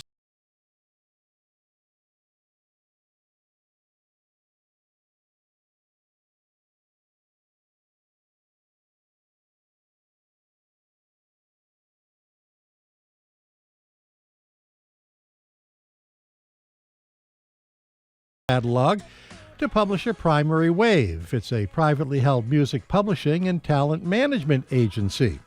Several sources report the deal was for close to $200 million, and her catalog will be in very good company. Primary Wave is home to artists including Bob Marley, Stevie Nicks, Smokey Robinson, Whitney Houston, Prince, Olivia Newton-John, Ray Charles, Aerosmith, Paul Anka, Boy George, and even Def Leppard. And from Britney Spears to Radiohead we go. Spotify has ranked Radiohead's mega hit Creep as the top alternative rock. No stopping it.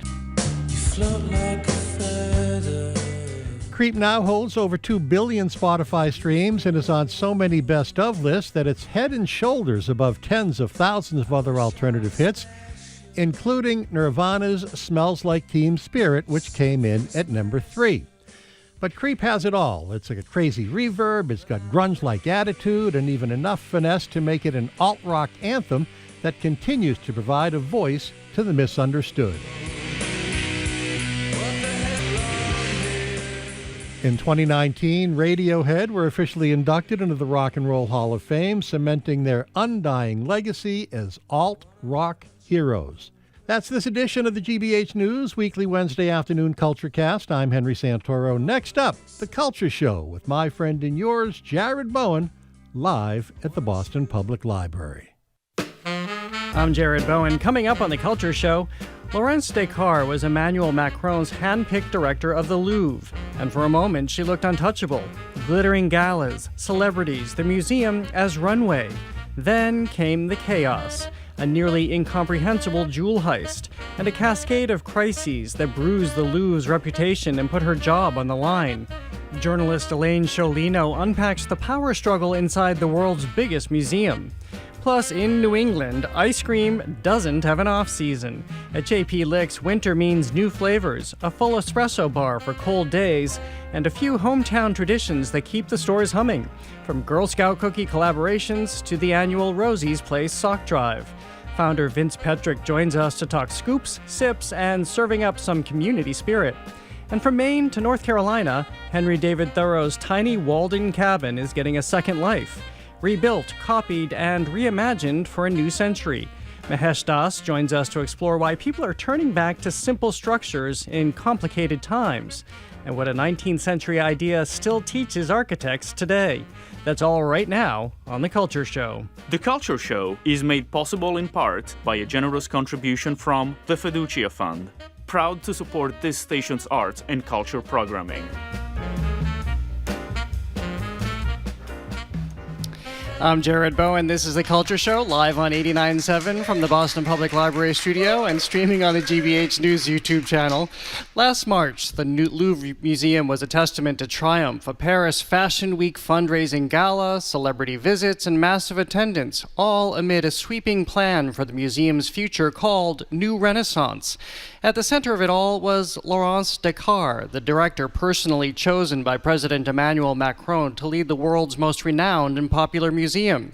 And then everything came crashing down and in a brazen 8-minute daytime heist, thieves made off with selections of the French crown jewels worth more than $100 million.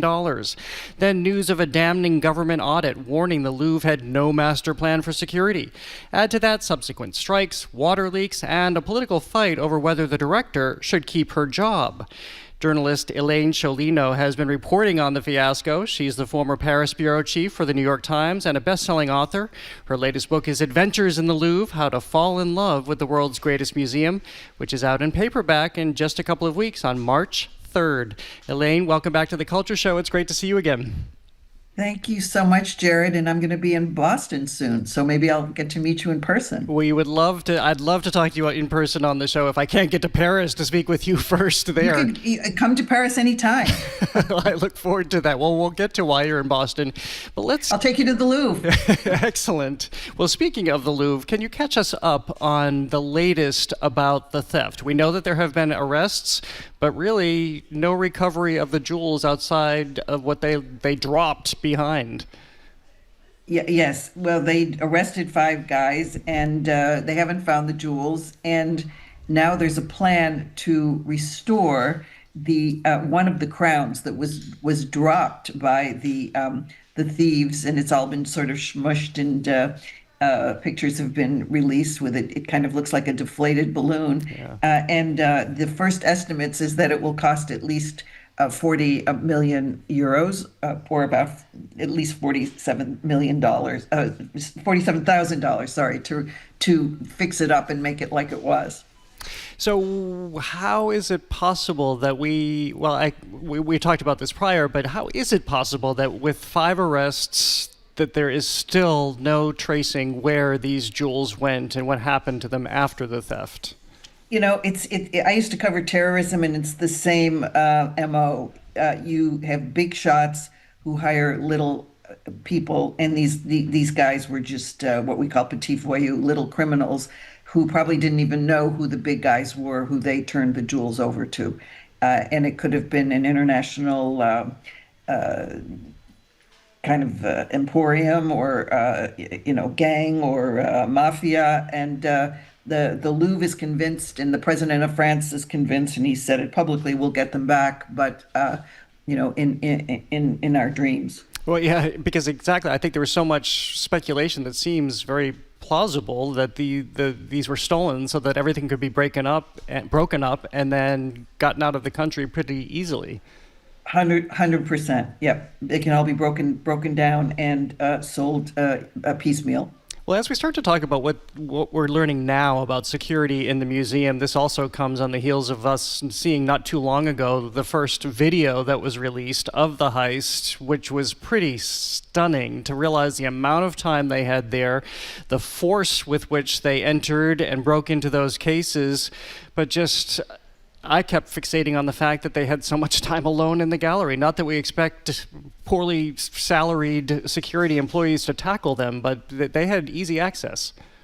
Yeah, it's hard to understand, for outsiders to understand that the crown jewels were sitting in this one gallery in a museum with guards who are not armed, who are just security guys, who belong to a union, and they're given the order, get the people out of the harm's way and then escape yourself, but do not confront what could be armed robbers, and so they did not. It wasn't like a Cartier jewelry store. Now, what are we learning about the director of the museum? I gave a broad overview of her state right now, but as her leadership is being examined, as it's being debated, she's still in place leading this museum despite the controversy that's ensued over the last few months. How are we looking at her as a leader? She's kind of like a Shakespearean tragic figure. She's the first woman to ever have been director of the Louvre, as you said early in your introduction, handpicked by Macron. She's works her tail off. She doesn't sleep. She's a very, very informed and experienced art historian, but she suffered basically because first of all, the Louvre is an impossible institution to manage. It's not like the Metropolitan Museum that was built as a museum. The Louvre was pieced together from a fortress to a palace to now it's 400 rooms. To go through every single room, you'd have to go 18,000 steps. It's on 20 different levels, built all different times, different renovations, with leaks and roofing problems and union problems everywhere. So that was one problem. The second problem is that it's a very, very bureaucratic institution. It's when I was having problems with the Louvre, one of my culture official friends said to me, "The Louvre is the culture version of North Korea. Why are you doing the Louvre? It's a very difficult place."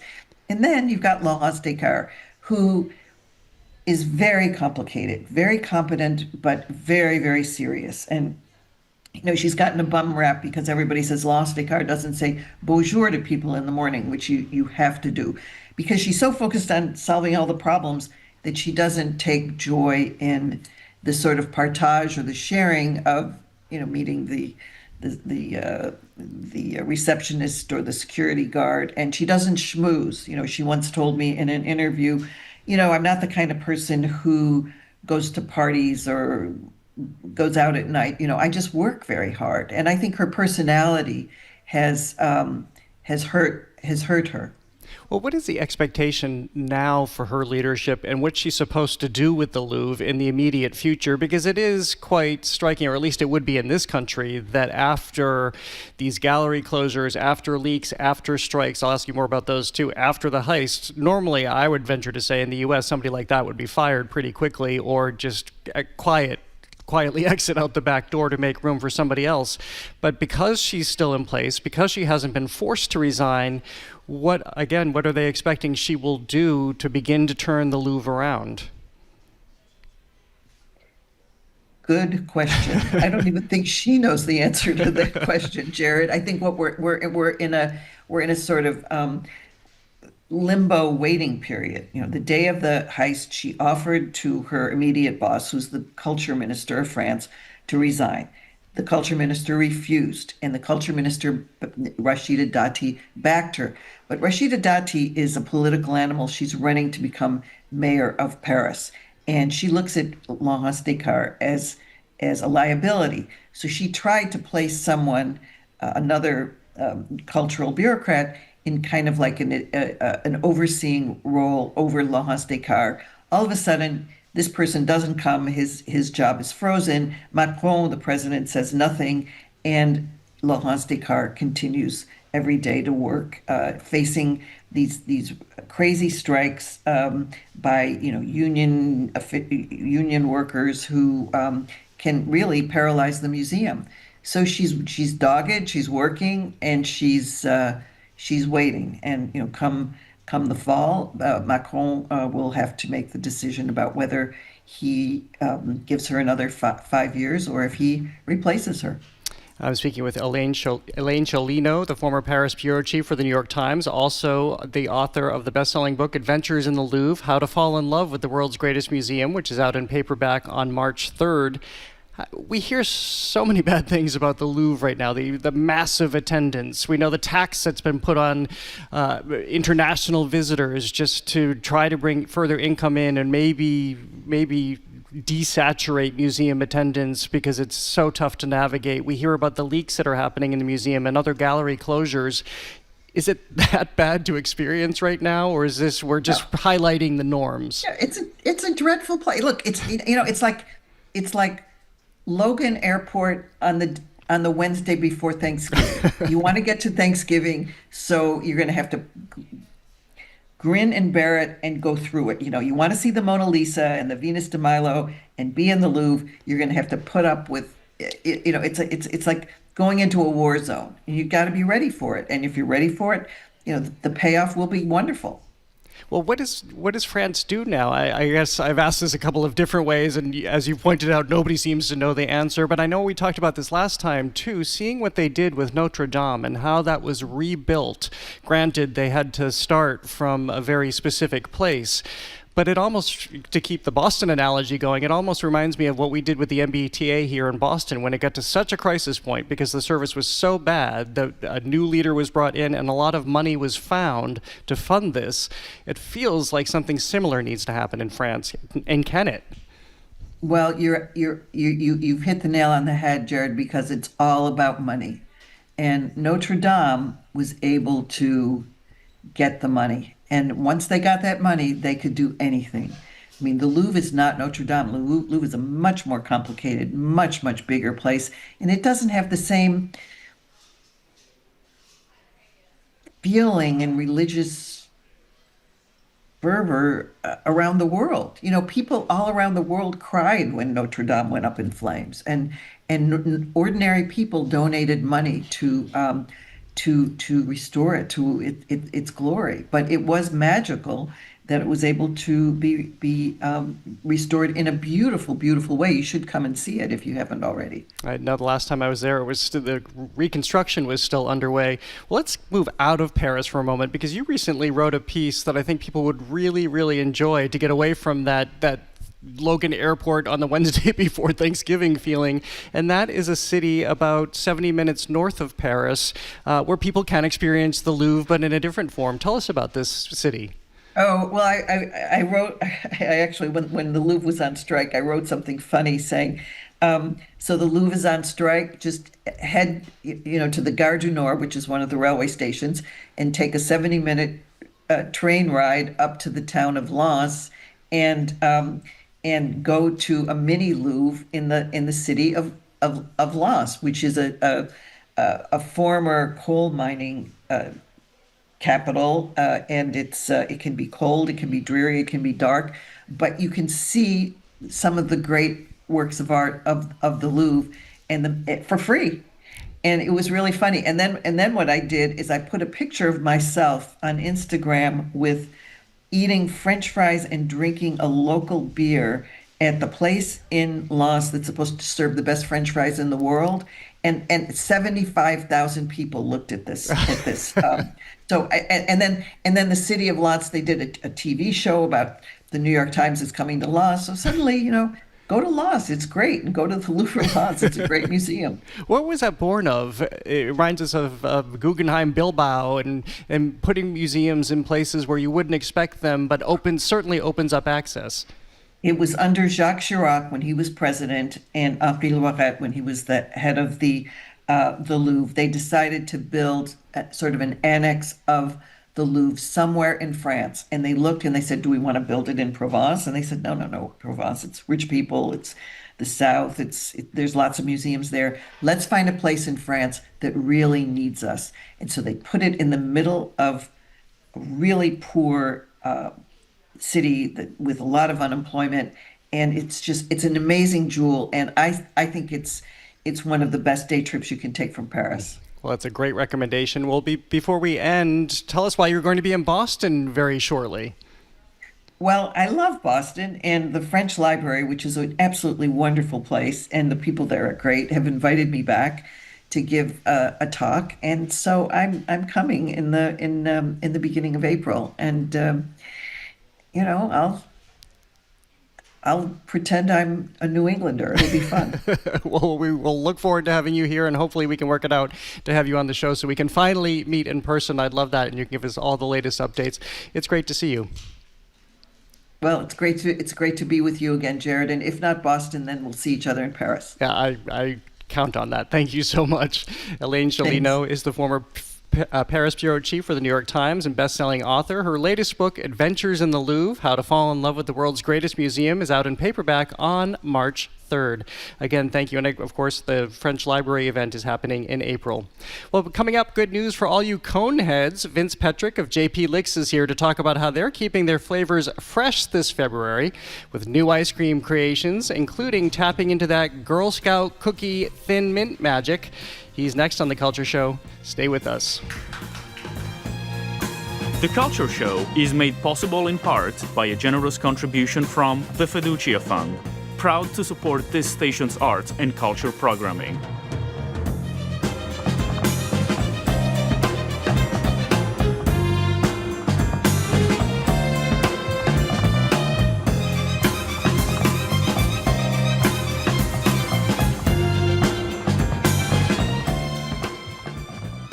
I'm Soraya Wintersmith. Today on GBH is All Things Considered, Governor Healy is testifying before Beacon Hill lawmakers on her budget proposal for the new fiscal year. Worcester Hospital cancels gender-affirming surgery appointments, leaving transgender patients concerned about access to care. Plus, on the Extra Point, GBH's Esteban Bustillos tells us all about seeing the Super Bowl and Bad Bunny in person. Those stories and all the day's news starting at 4 on GBH's All Things Considered. Funding for our programs comes from you. And GM Roth Design Remodeling, providing custom kitchens, bathrooms, and accessory dwelling units. Their design team works to create living-in-place solutions tailored to the needs of each home and family. More information at gmroth.com. And Brown University Pre-College Programs, where high school students prepare for college learning, experience college life, and make new friends from around the world in one of their 300 course offerings. precollege.brown.edu. And Explo, from culinary arts to veterinary science, Explo's summer program helps middle schoolers to find their spark. Day and overnight options at explo.org/summer. Priority deadline February 13th. GBH Daily is a newsletter that keeps you informed, connected, and ready to go every weekday morning. You can subscribe today and get it in your inbox at gbh.org/daily.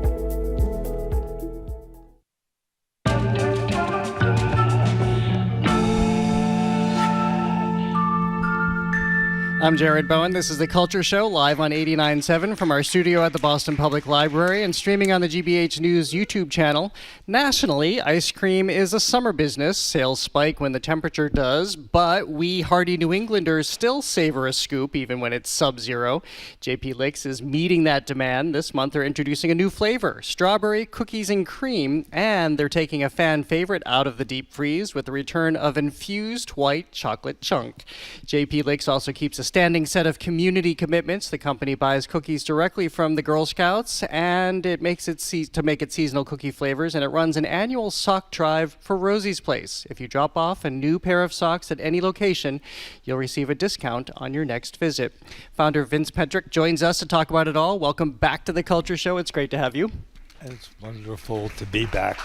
Well, we last spoke in summertime when, of course, it's a wonderful time to talk about ice cream. And I promised you, because I am somebody who loves ice cream so much, I eat it all winter long, including just 2 nights ago for dessert. Tell me about ice cream in the winter, your philosophy. So whose ice cream did you eat? Well, it was at a friend's dinner, so I didn't go out for ice cream that night. Okay, thank you. No. Anyway, well, I'm sorry. What was I supposed to talk about? So now you can pull the microphone a little bit closer to your mouth. I was asking you just about New Englanders, and do we consistently remain that hardy that we do enjoy our ice cream as you're finding it? Yes. No matter, though, how mild the winter, we still lose money 4 to 5 months a year by being open year-round. So, and this has been a rough winter so far. Today is balmy. It's 37. Well, isn't it incredible how much we recalibrate? I walked outside and I thought, why am I even wearing a coat today when... It is. It's amazing. You know? Yeah. God. So tell me about the new flavors that you have introduced. And I think your team was pulling them together. Maybe I'm working too quickly for them, but you have a couple of new flavors that you're introducing for February. Yes. You can put Oreos in almost anything and people will love it. And so we're doing a strawberry cookies and cream. And we do a frozen hot chocolate beverage. And let's see, where's my cheat sheet? Okay. Well, let's go to the cookies and cream, which just landed just perfect time in front of me. Oh, nope, that doesn't look like cookies and cream. Here it is. How do you formulate your recipes and begin to taste them and know that it's time to reach the stores? Well, sometimes it's a very quick and easy process, like this flavor, strawberries, cookies and cream, because we basically just took our existing strawberry and mixed in the cookies, so that was a no-brainer. And I think during our history we have run over 30 cookies and cream flavors and they all sell. So anyway, I used to have a rude comment that you could mix We won't go into that. Anyway, because we are a family show. That's true, exactly. So I'm going to as we are a business.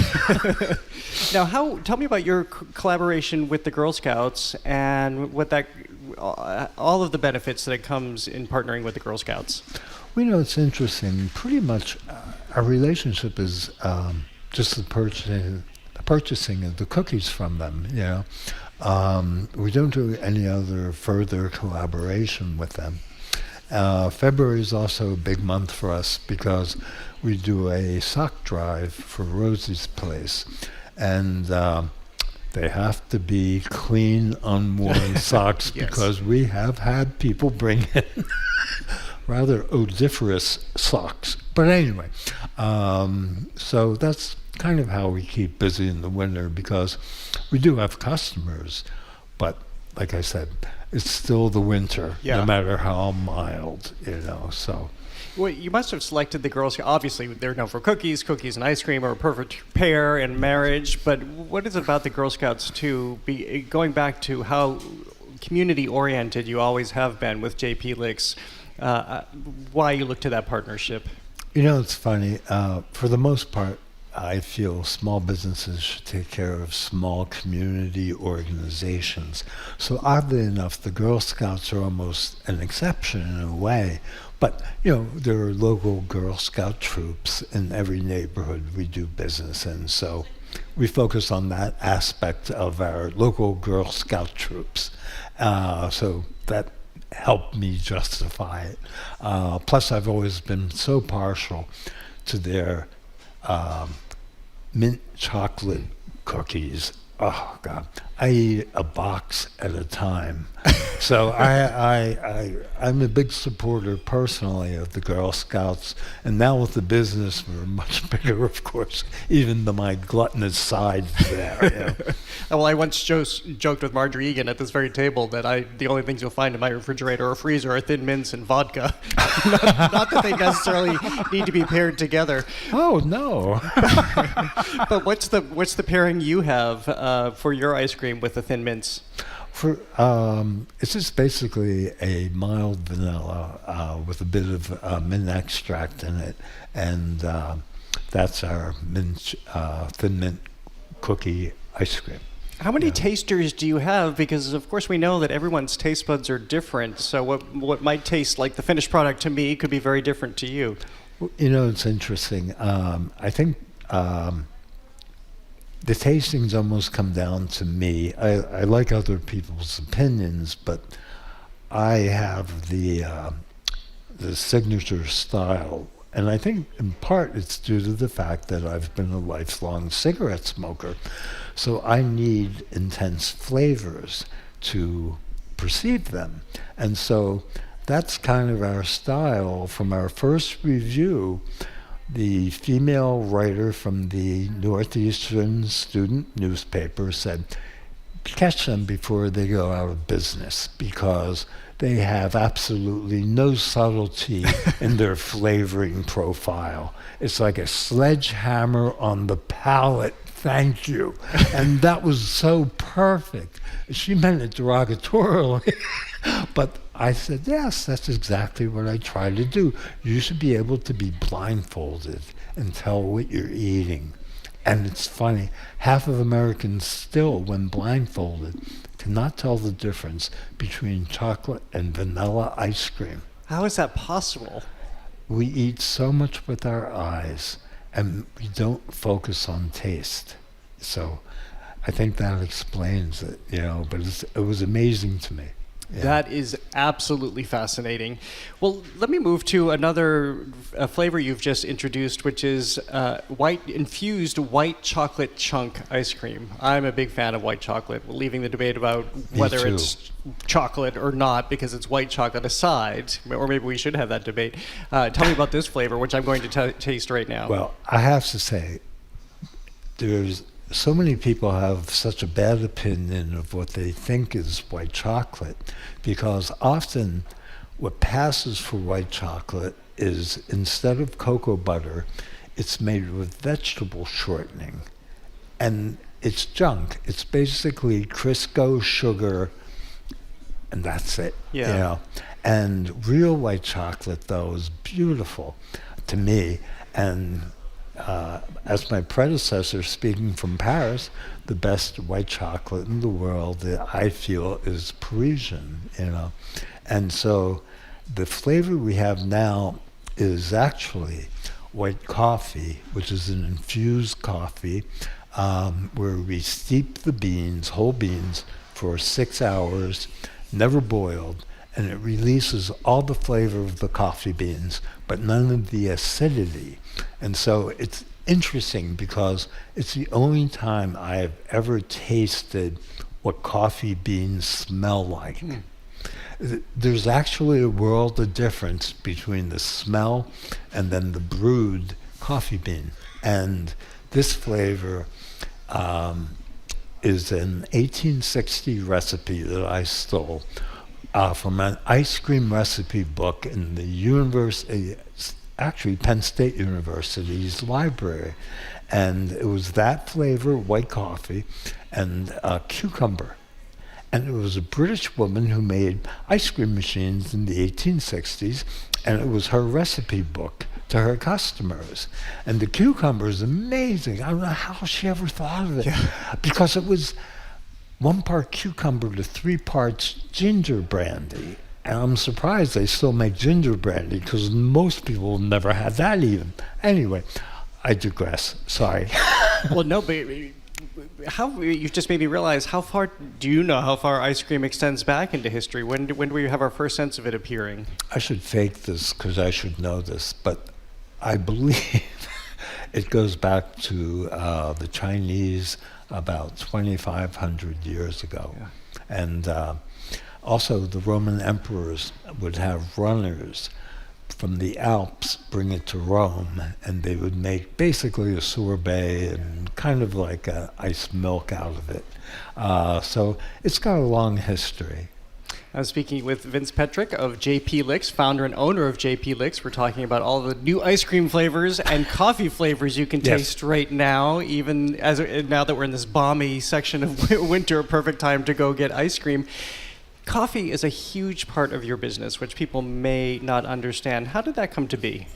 Well, back in 1999, I was fortunate enough to be able to buy an old Boston firehouse, which was huge for us.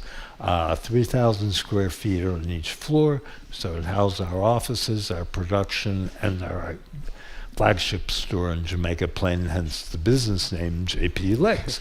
And so I had a lot of space to fill. And I thought, what goes with ice cream? Not sandwiches. And I thought, coffee. And so it was great. In 1999, I went to school and learned how to roast coffee. And back then, it was Starbucks and Coffee Connection, which Starbucks bought out. And there was no longer any medium dark roast. It was all dark. Back then, Starbucks did exclusively dark roast and almost burnt. Anyway, and so I wanted a good cup of coffee. And so I learned how to roast my own. And it was quite an education. And most people, it's so funny, we're so well known for our ice cream, which is wonderful. However, our coffee, so many of my customers go, oh, come on, you can't be good at 2 things. It's like, really? Now, a restaurant is often good at more than 2 menu items, But that's actually been our problem with the coffee, is the fact that we're seen so strongly and identified with ice cream that people give the coffee short shrift. And it's such a shame because our coffee is very good. How do you source your beans? We source them through wholesale bean brokers, basically, and they'll send us samples of the newest crop. And so some years Bolivian coffee is great. Other years they had a drought and not so good. So you have to be much quicker on your feet to be a coffee roaster than an ice cream maker, because strawberries are pretty much strawberries and cocoa beans, etc. But coffee can vary wildly, and mostly due to climate in the origin country. Well, this is where I was going with this, because we hear so much about this, but you're directly buying it for your business. How has it shifted? How over the last few years, especially as we've seen the ravages of climate change, and how it's affected your business in buying? Well, it's made some of the best beans that were expensive almost 50 to 60% more expensive now. And, no one's really making a killing out of it. The farmers many of them didn't have much to produce, And so it's a much more commodity-driven business than ice cream, because the cows, most of them have been around for a while, and the farms have been for some farms over a century, And so it's a very, very different business, and it keeps us on our toes.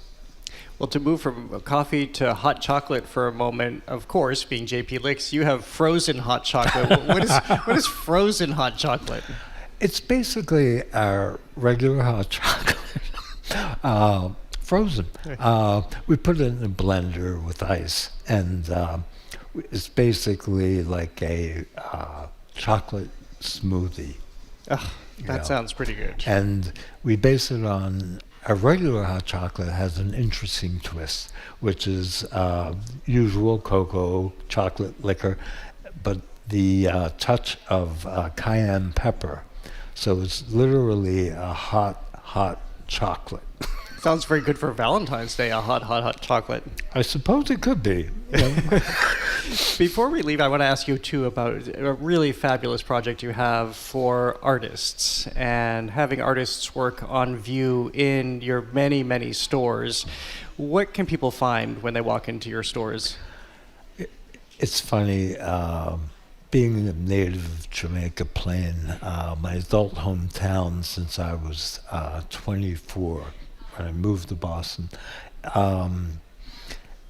JP was full of artists back then because it was the most affordable, relatively safe neighborhood in Boston at the time. And so at the time also my wife was an artist and studied at the MFA. And so and most of my employees were all art students.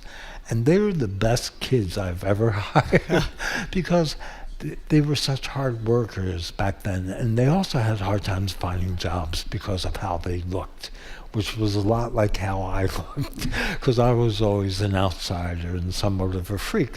So anyway, it was a natural, symbiotic relationship that benefited me and my employees. And so basically, our art shows are all from the neighborhoods we have stores in. Local artists, literally local artists. Some are students, some are working professional artists, and it's just wonderful because we have an ever-changing visual when you come into our stores, because our walls are covered in art, and it gives so much to everyone, the artists, us, our customers. It's just a really nice thing. Well, continuing that nice thing front, many of the works are for sale, but unlike other galleries, you don't take a percentage of the sales.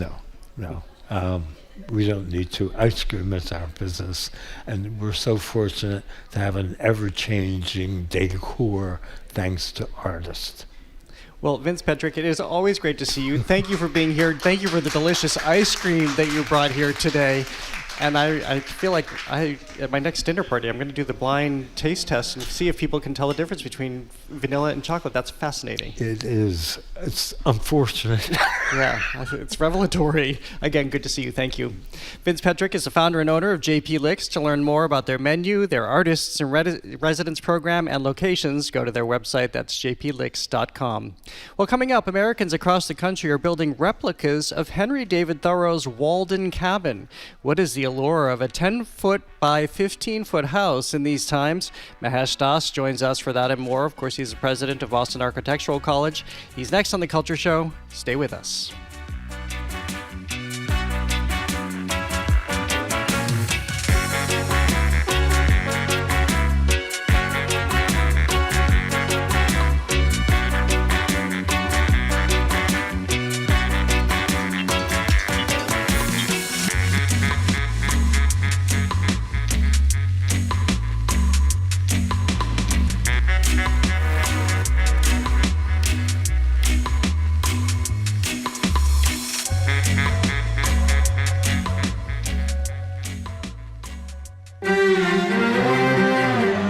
Decades ago, Argentina was the world's largest exporter of beef. Its industry has stagnated in recent years, but cattle ranchers there are reinventing their business model to reclaim Argentina's status as home of the world's best steak. The challenge for the next years in Argentina is to show that we can produce added value beef.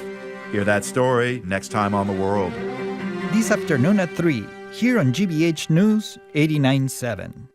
Our programs are made possible thanks to you. And Brightbound. It's never too early to start thinking about what comes next, and Brightbound helps students from middle school through high school discover rewarding careers. Learn more at brite.bound.org. And the Boston Symphony Orchestra, bringing bold energy to Symphony Hall with exciting collaborations, rich thematic programs, and world-class artists. Learn more at bso.org. And Mass General Brigham. In heart surgery, expertise matters. Mass General Brigham Heart and Vascular Institute performs thousands of surgeries each year and is committed to research and innovation. massgeneralbrigham.org/heart. Find that Friday feeling early at GBH Music's Jazz Night, featuring pianist, composer, and poet David Leach. Tomorrow at 5:30 at the Boston Public Library. Get a free ticket at wgbh.org/events.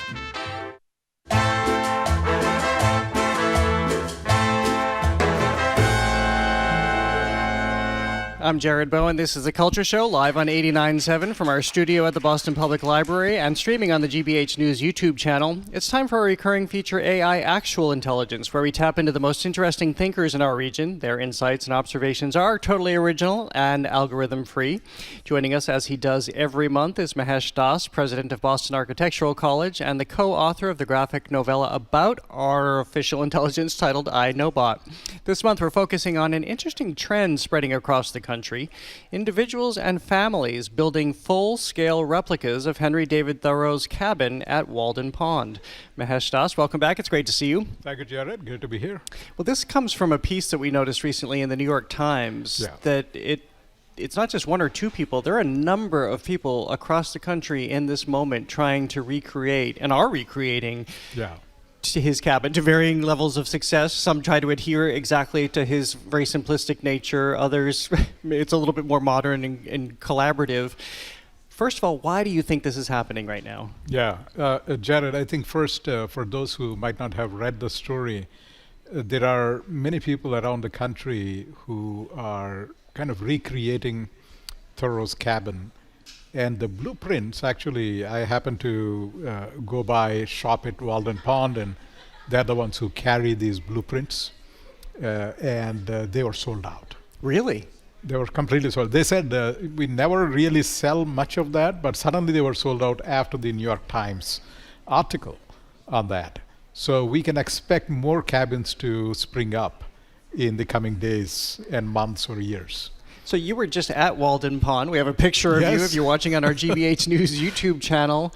As you went and saw what came out of Henry David Thoreau, of course, it's not his original cabin, we should stipulate. They have recreated. But as you saw the environment when Henry David Thoreau went into the woods, what sense did you start to get of what he was doing and what people are trying to find their way back to right now? I think it's good to put things in perspective, because I was reflecting on why now? Why is this phenomenon occurring now? And it so happens that when Thoreau was living during the times of the advent of the first industrial revolution, there was a moment of transition societally and globally. And now we are going through the fourth industrial revolution, many people call it, that there might be something about the transition between, one way of living, the values, how we see the world, how we live, and then transitioning to another. I'm thinking that, and this is my postulation, that that could be one thing that is driving this trend. I think we are right now, I would say, our attention is a very rare commodity, or a very valuable commodity. And everything is competing for our attention. And we feel drained. That's true. I think we feel exhausted. And I think the building of these cabins, of course, itself is a very involving process. where you have to pay attention for it to stand up, even if you're following the blueprints. And so I think building it deliberately is, it resonates with living deliberately as well, as Thoreau was saying. And doing that and making it free of technology and be it a reflective retreat for an individual or family, I think it offers them the luxury of reclaiming that space to reflect, have attention back to themselves, and put things in perspective. I think what I realize is it is not, right now we live in such a thin, rarefied present moment that a perspective is missing. Yeah.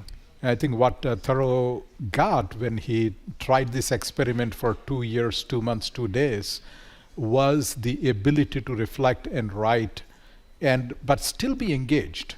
So he was not an hermit or a recluse, but it gave him enough of the retreat from the day-to-day world and what was happening at the time in terms of industrialization, steam engines, and the labor moment of the labor transformation, and also the society being flooded with things that they might not need.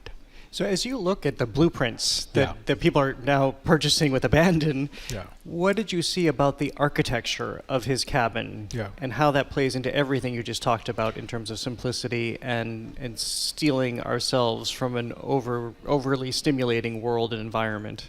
Yeah, I think, it goes to, it's very important to understand what Thoreau was trying to do was to, as he famously said, simplify, simplify, simplify.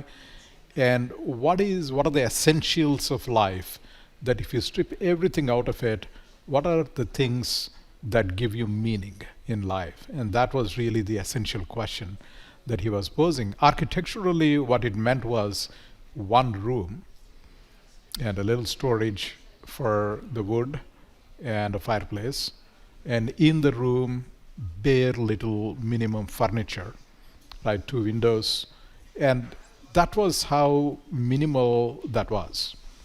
And I think it is not necessarily that it is an architectural masterpiece, not in any traditional sense, but I think it is a minimalist way of approaching one's home and strip it to the bare essentials. How do you think that holds up today as we read about people all across the country? There seem to be a lot of people in Maine actually doing it, which I think is very interesting. Of course, beautiful woods in Maine. But how does his structure hold up today when we're used to having bathrooms and we're used to having more things to store for storage and other amenities? Yeah, I think it is true that now in the global economy that we are in, where things move quite rapidly across the globe, but we also have to remember during his time, he actually was witnessing the global trade in the Walden Pond itself. And that was actually my introduction to Thoreau. Was first I got introduced to Emerson, I don't know, this was like 40 years ago or something like that, and then Thoreau. Through that route, because Thoreau, both the cabin, the pond, the freedom movement in India, and the civil rights movement here, all were connected in a kind of a global enterprise or global phenomenon of freedom movement. And it's very interesting to me, and that is what drew me into it. And then as I went into it more and more and more, I learned that first, the way he lived was remarkably different, right? He was considered very strange or eccentric, as they would call him.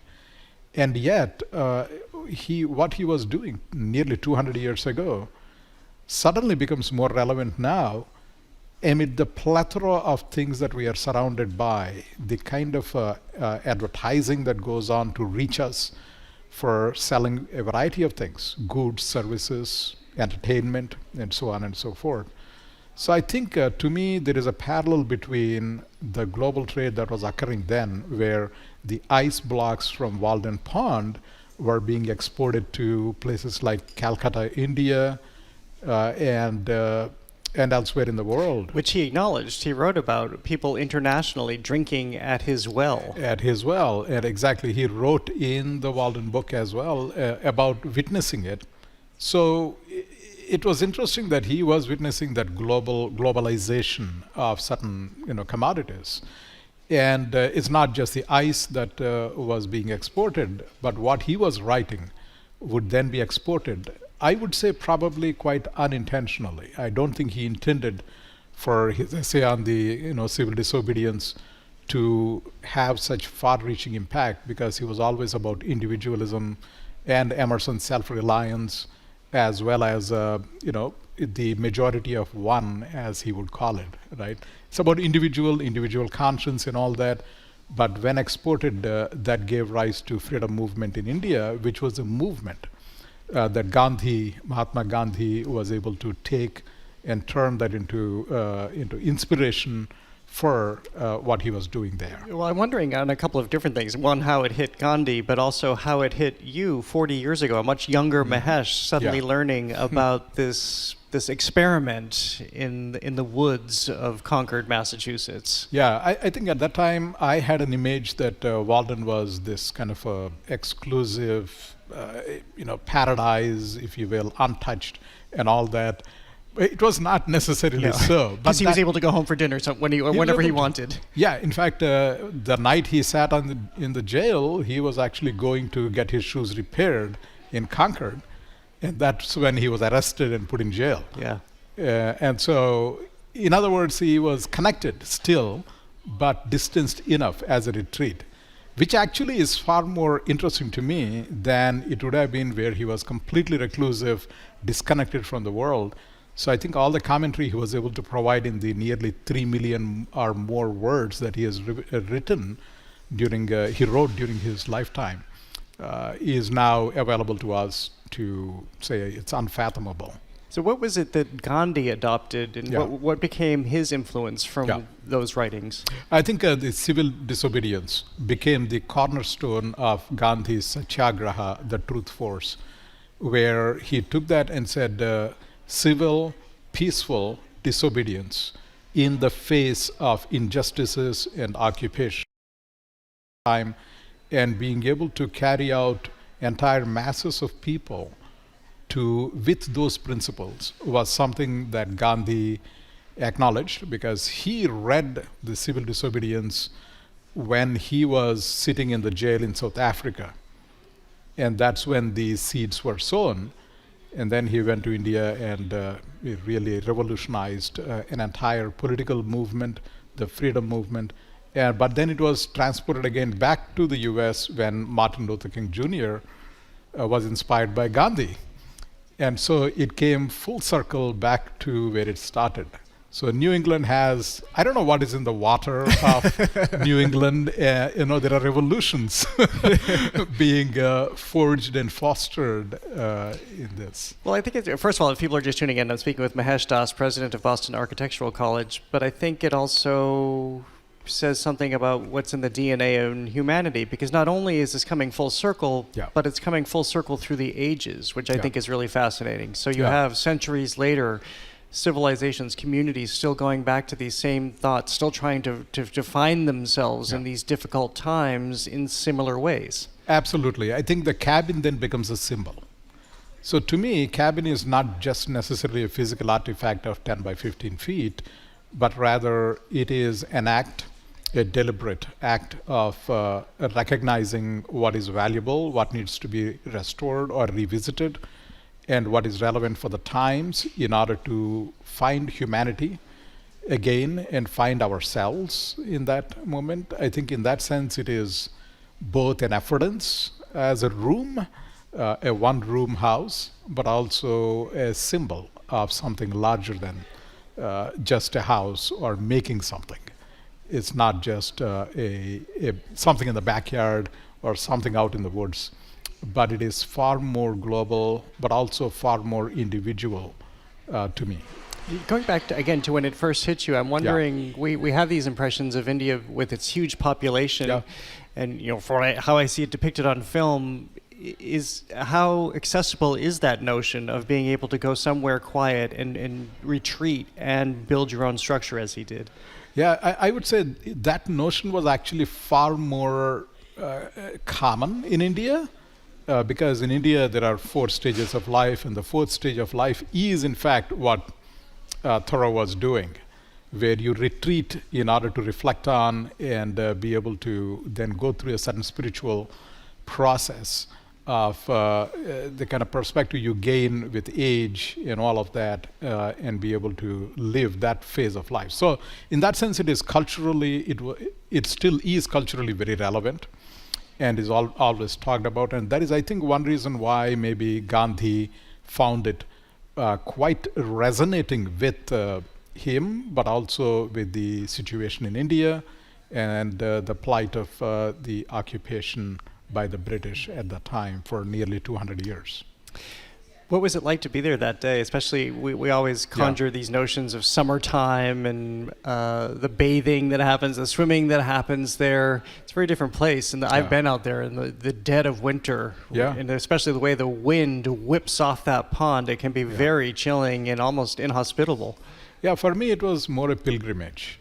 I always consider that a very sacred activity when we are doing something like this. So I like to visit and pay homage. And so when I trekked down with my wife to the site of the cabin, it was full of snow. You cannot tell where the pond begins or ends. And people were actually going into the middle of the pond. We did not, but just trekking up, nobody else was there, and I actually sat there and meditated a little bit to see what it spoke to me, and it was quite profound. It was just white everywhere with snow, and it was like a couple of feet snow, and yet there stand these markers of that, and I was reflecting on how it must have been nearly 200 years ago to live on that, the shores of the pond, and be witnessing and be reflecting on, and sit on that site that Ralph Waldo Emerson actually owned. And I said it was more meaningful. It hit me at that point that he was a friend of Emerson. He was a protege also of Emerson, and the whole notion of transcendental movement and the site owned by Emerson. So it was not just a physical site, but metaphorically, philosophically, the underpinnings of what Thoreau came to be. And so I think I can end with Emerson, what he wrote what he said in the eulogy, that the country knows not yet, or in the last part, how great a son it has lost. His soul was made for the noblest society. He had in a short life exhausted the capabilities of this world. Wherever there is knowledge, wherever there is virtue, wherever there is beauty, he will find a home. And I'm glad he could find a home on Culture Show today with our conversation. And I feel much better for it. Thank you so much, as always, Mahesh Das, president of Boston Architectural College. Thank you so much for joining us. Thank you. I'm Jared Bowen. Tune in tomorrow. Alan Cumming will be with me, the Tony-winning, BAFTA-winning, Olivier-winning star of The Traitors right now. He'll join me. I'm Jared Bowen. Have a great day. The Culture Show is made possible in part by a generous contribution from the Fiducia Fund, proud to support this station's art and culture programming.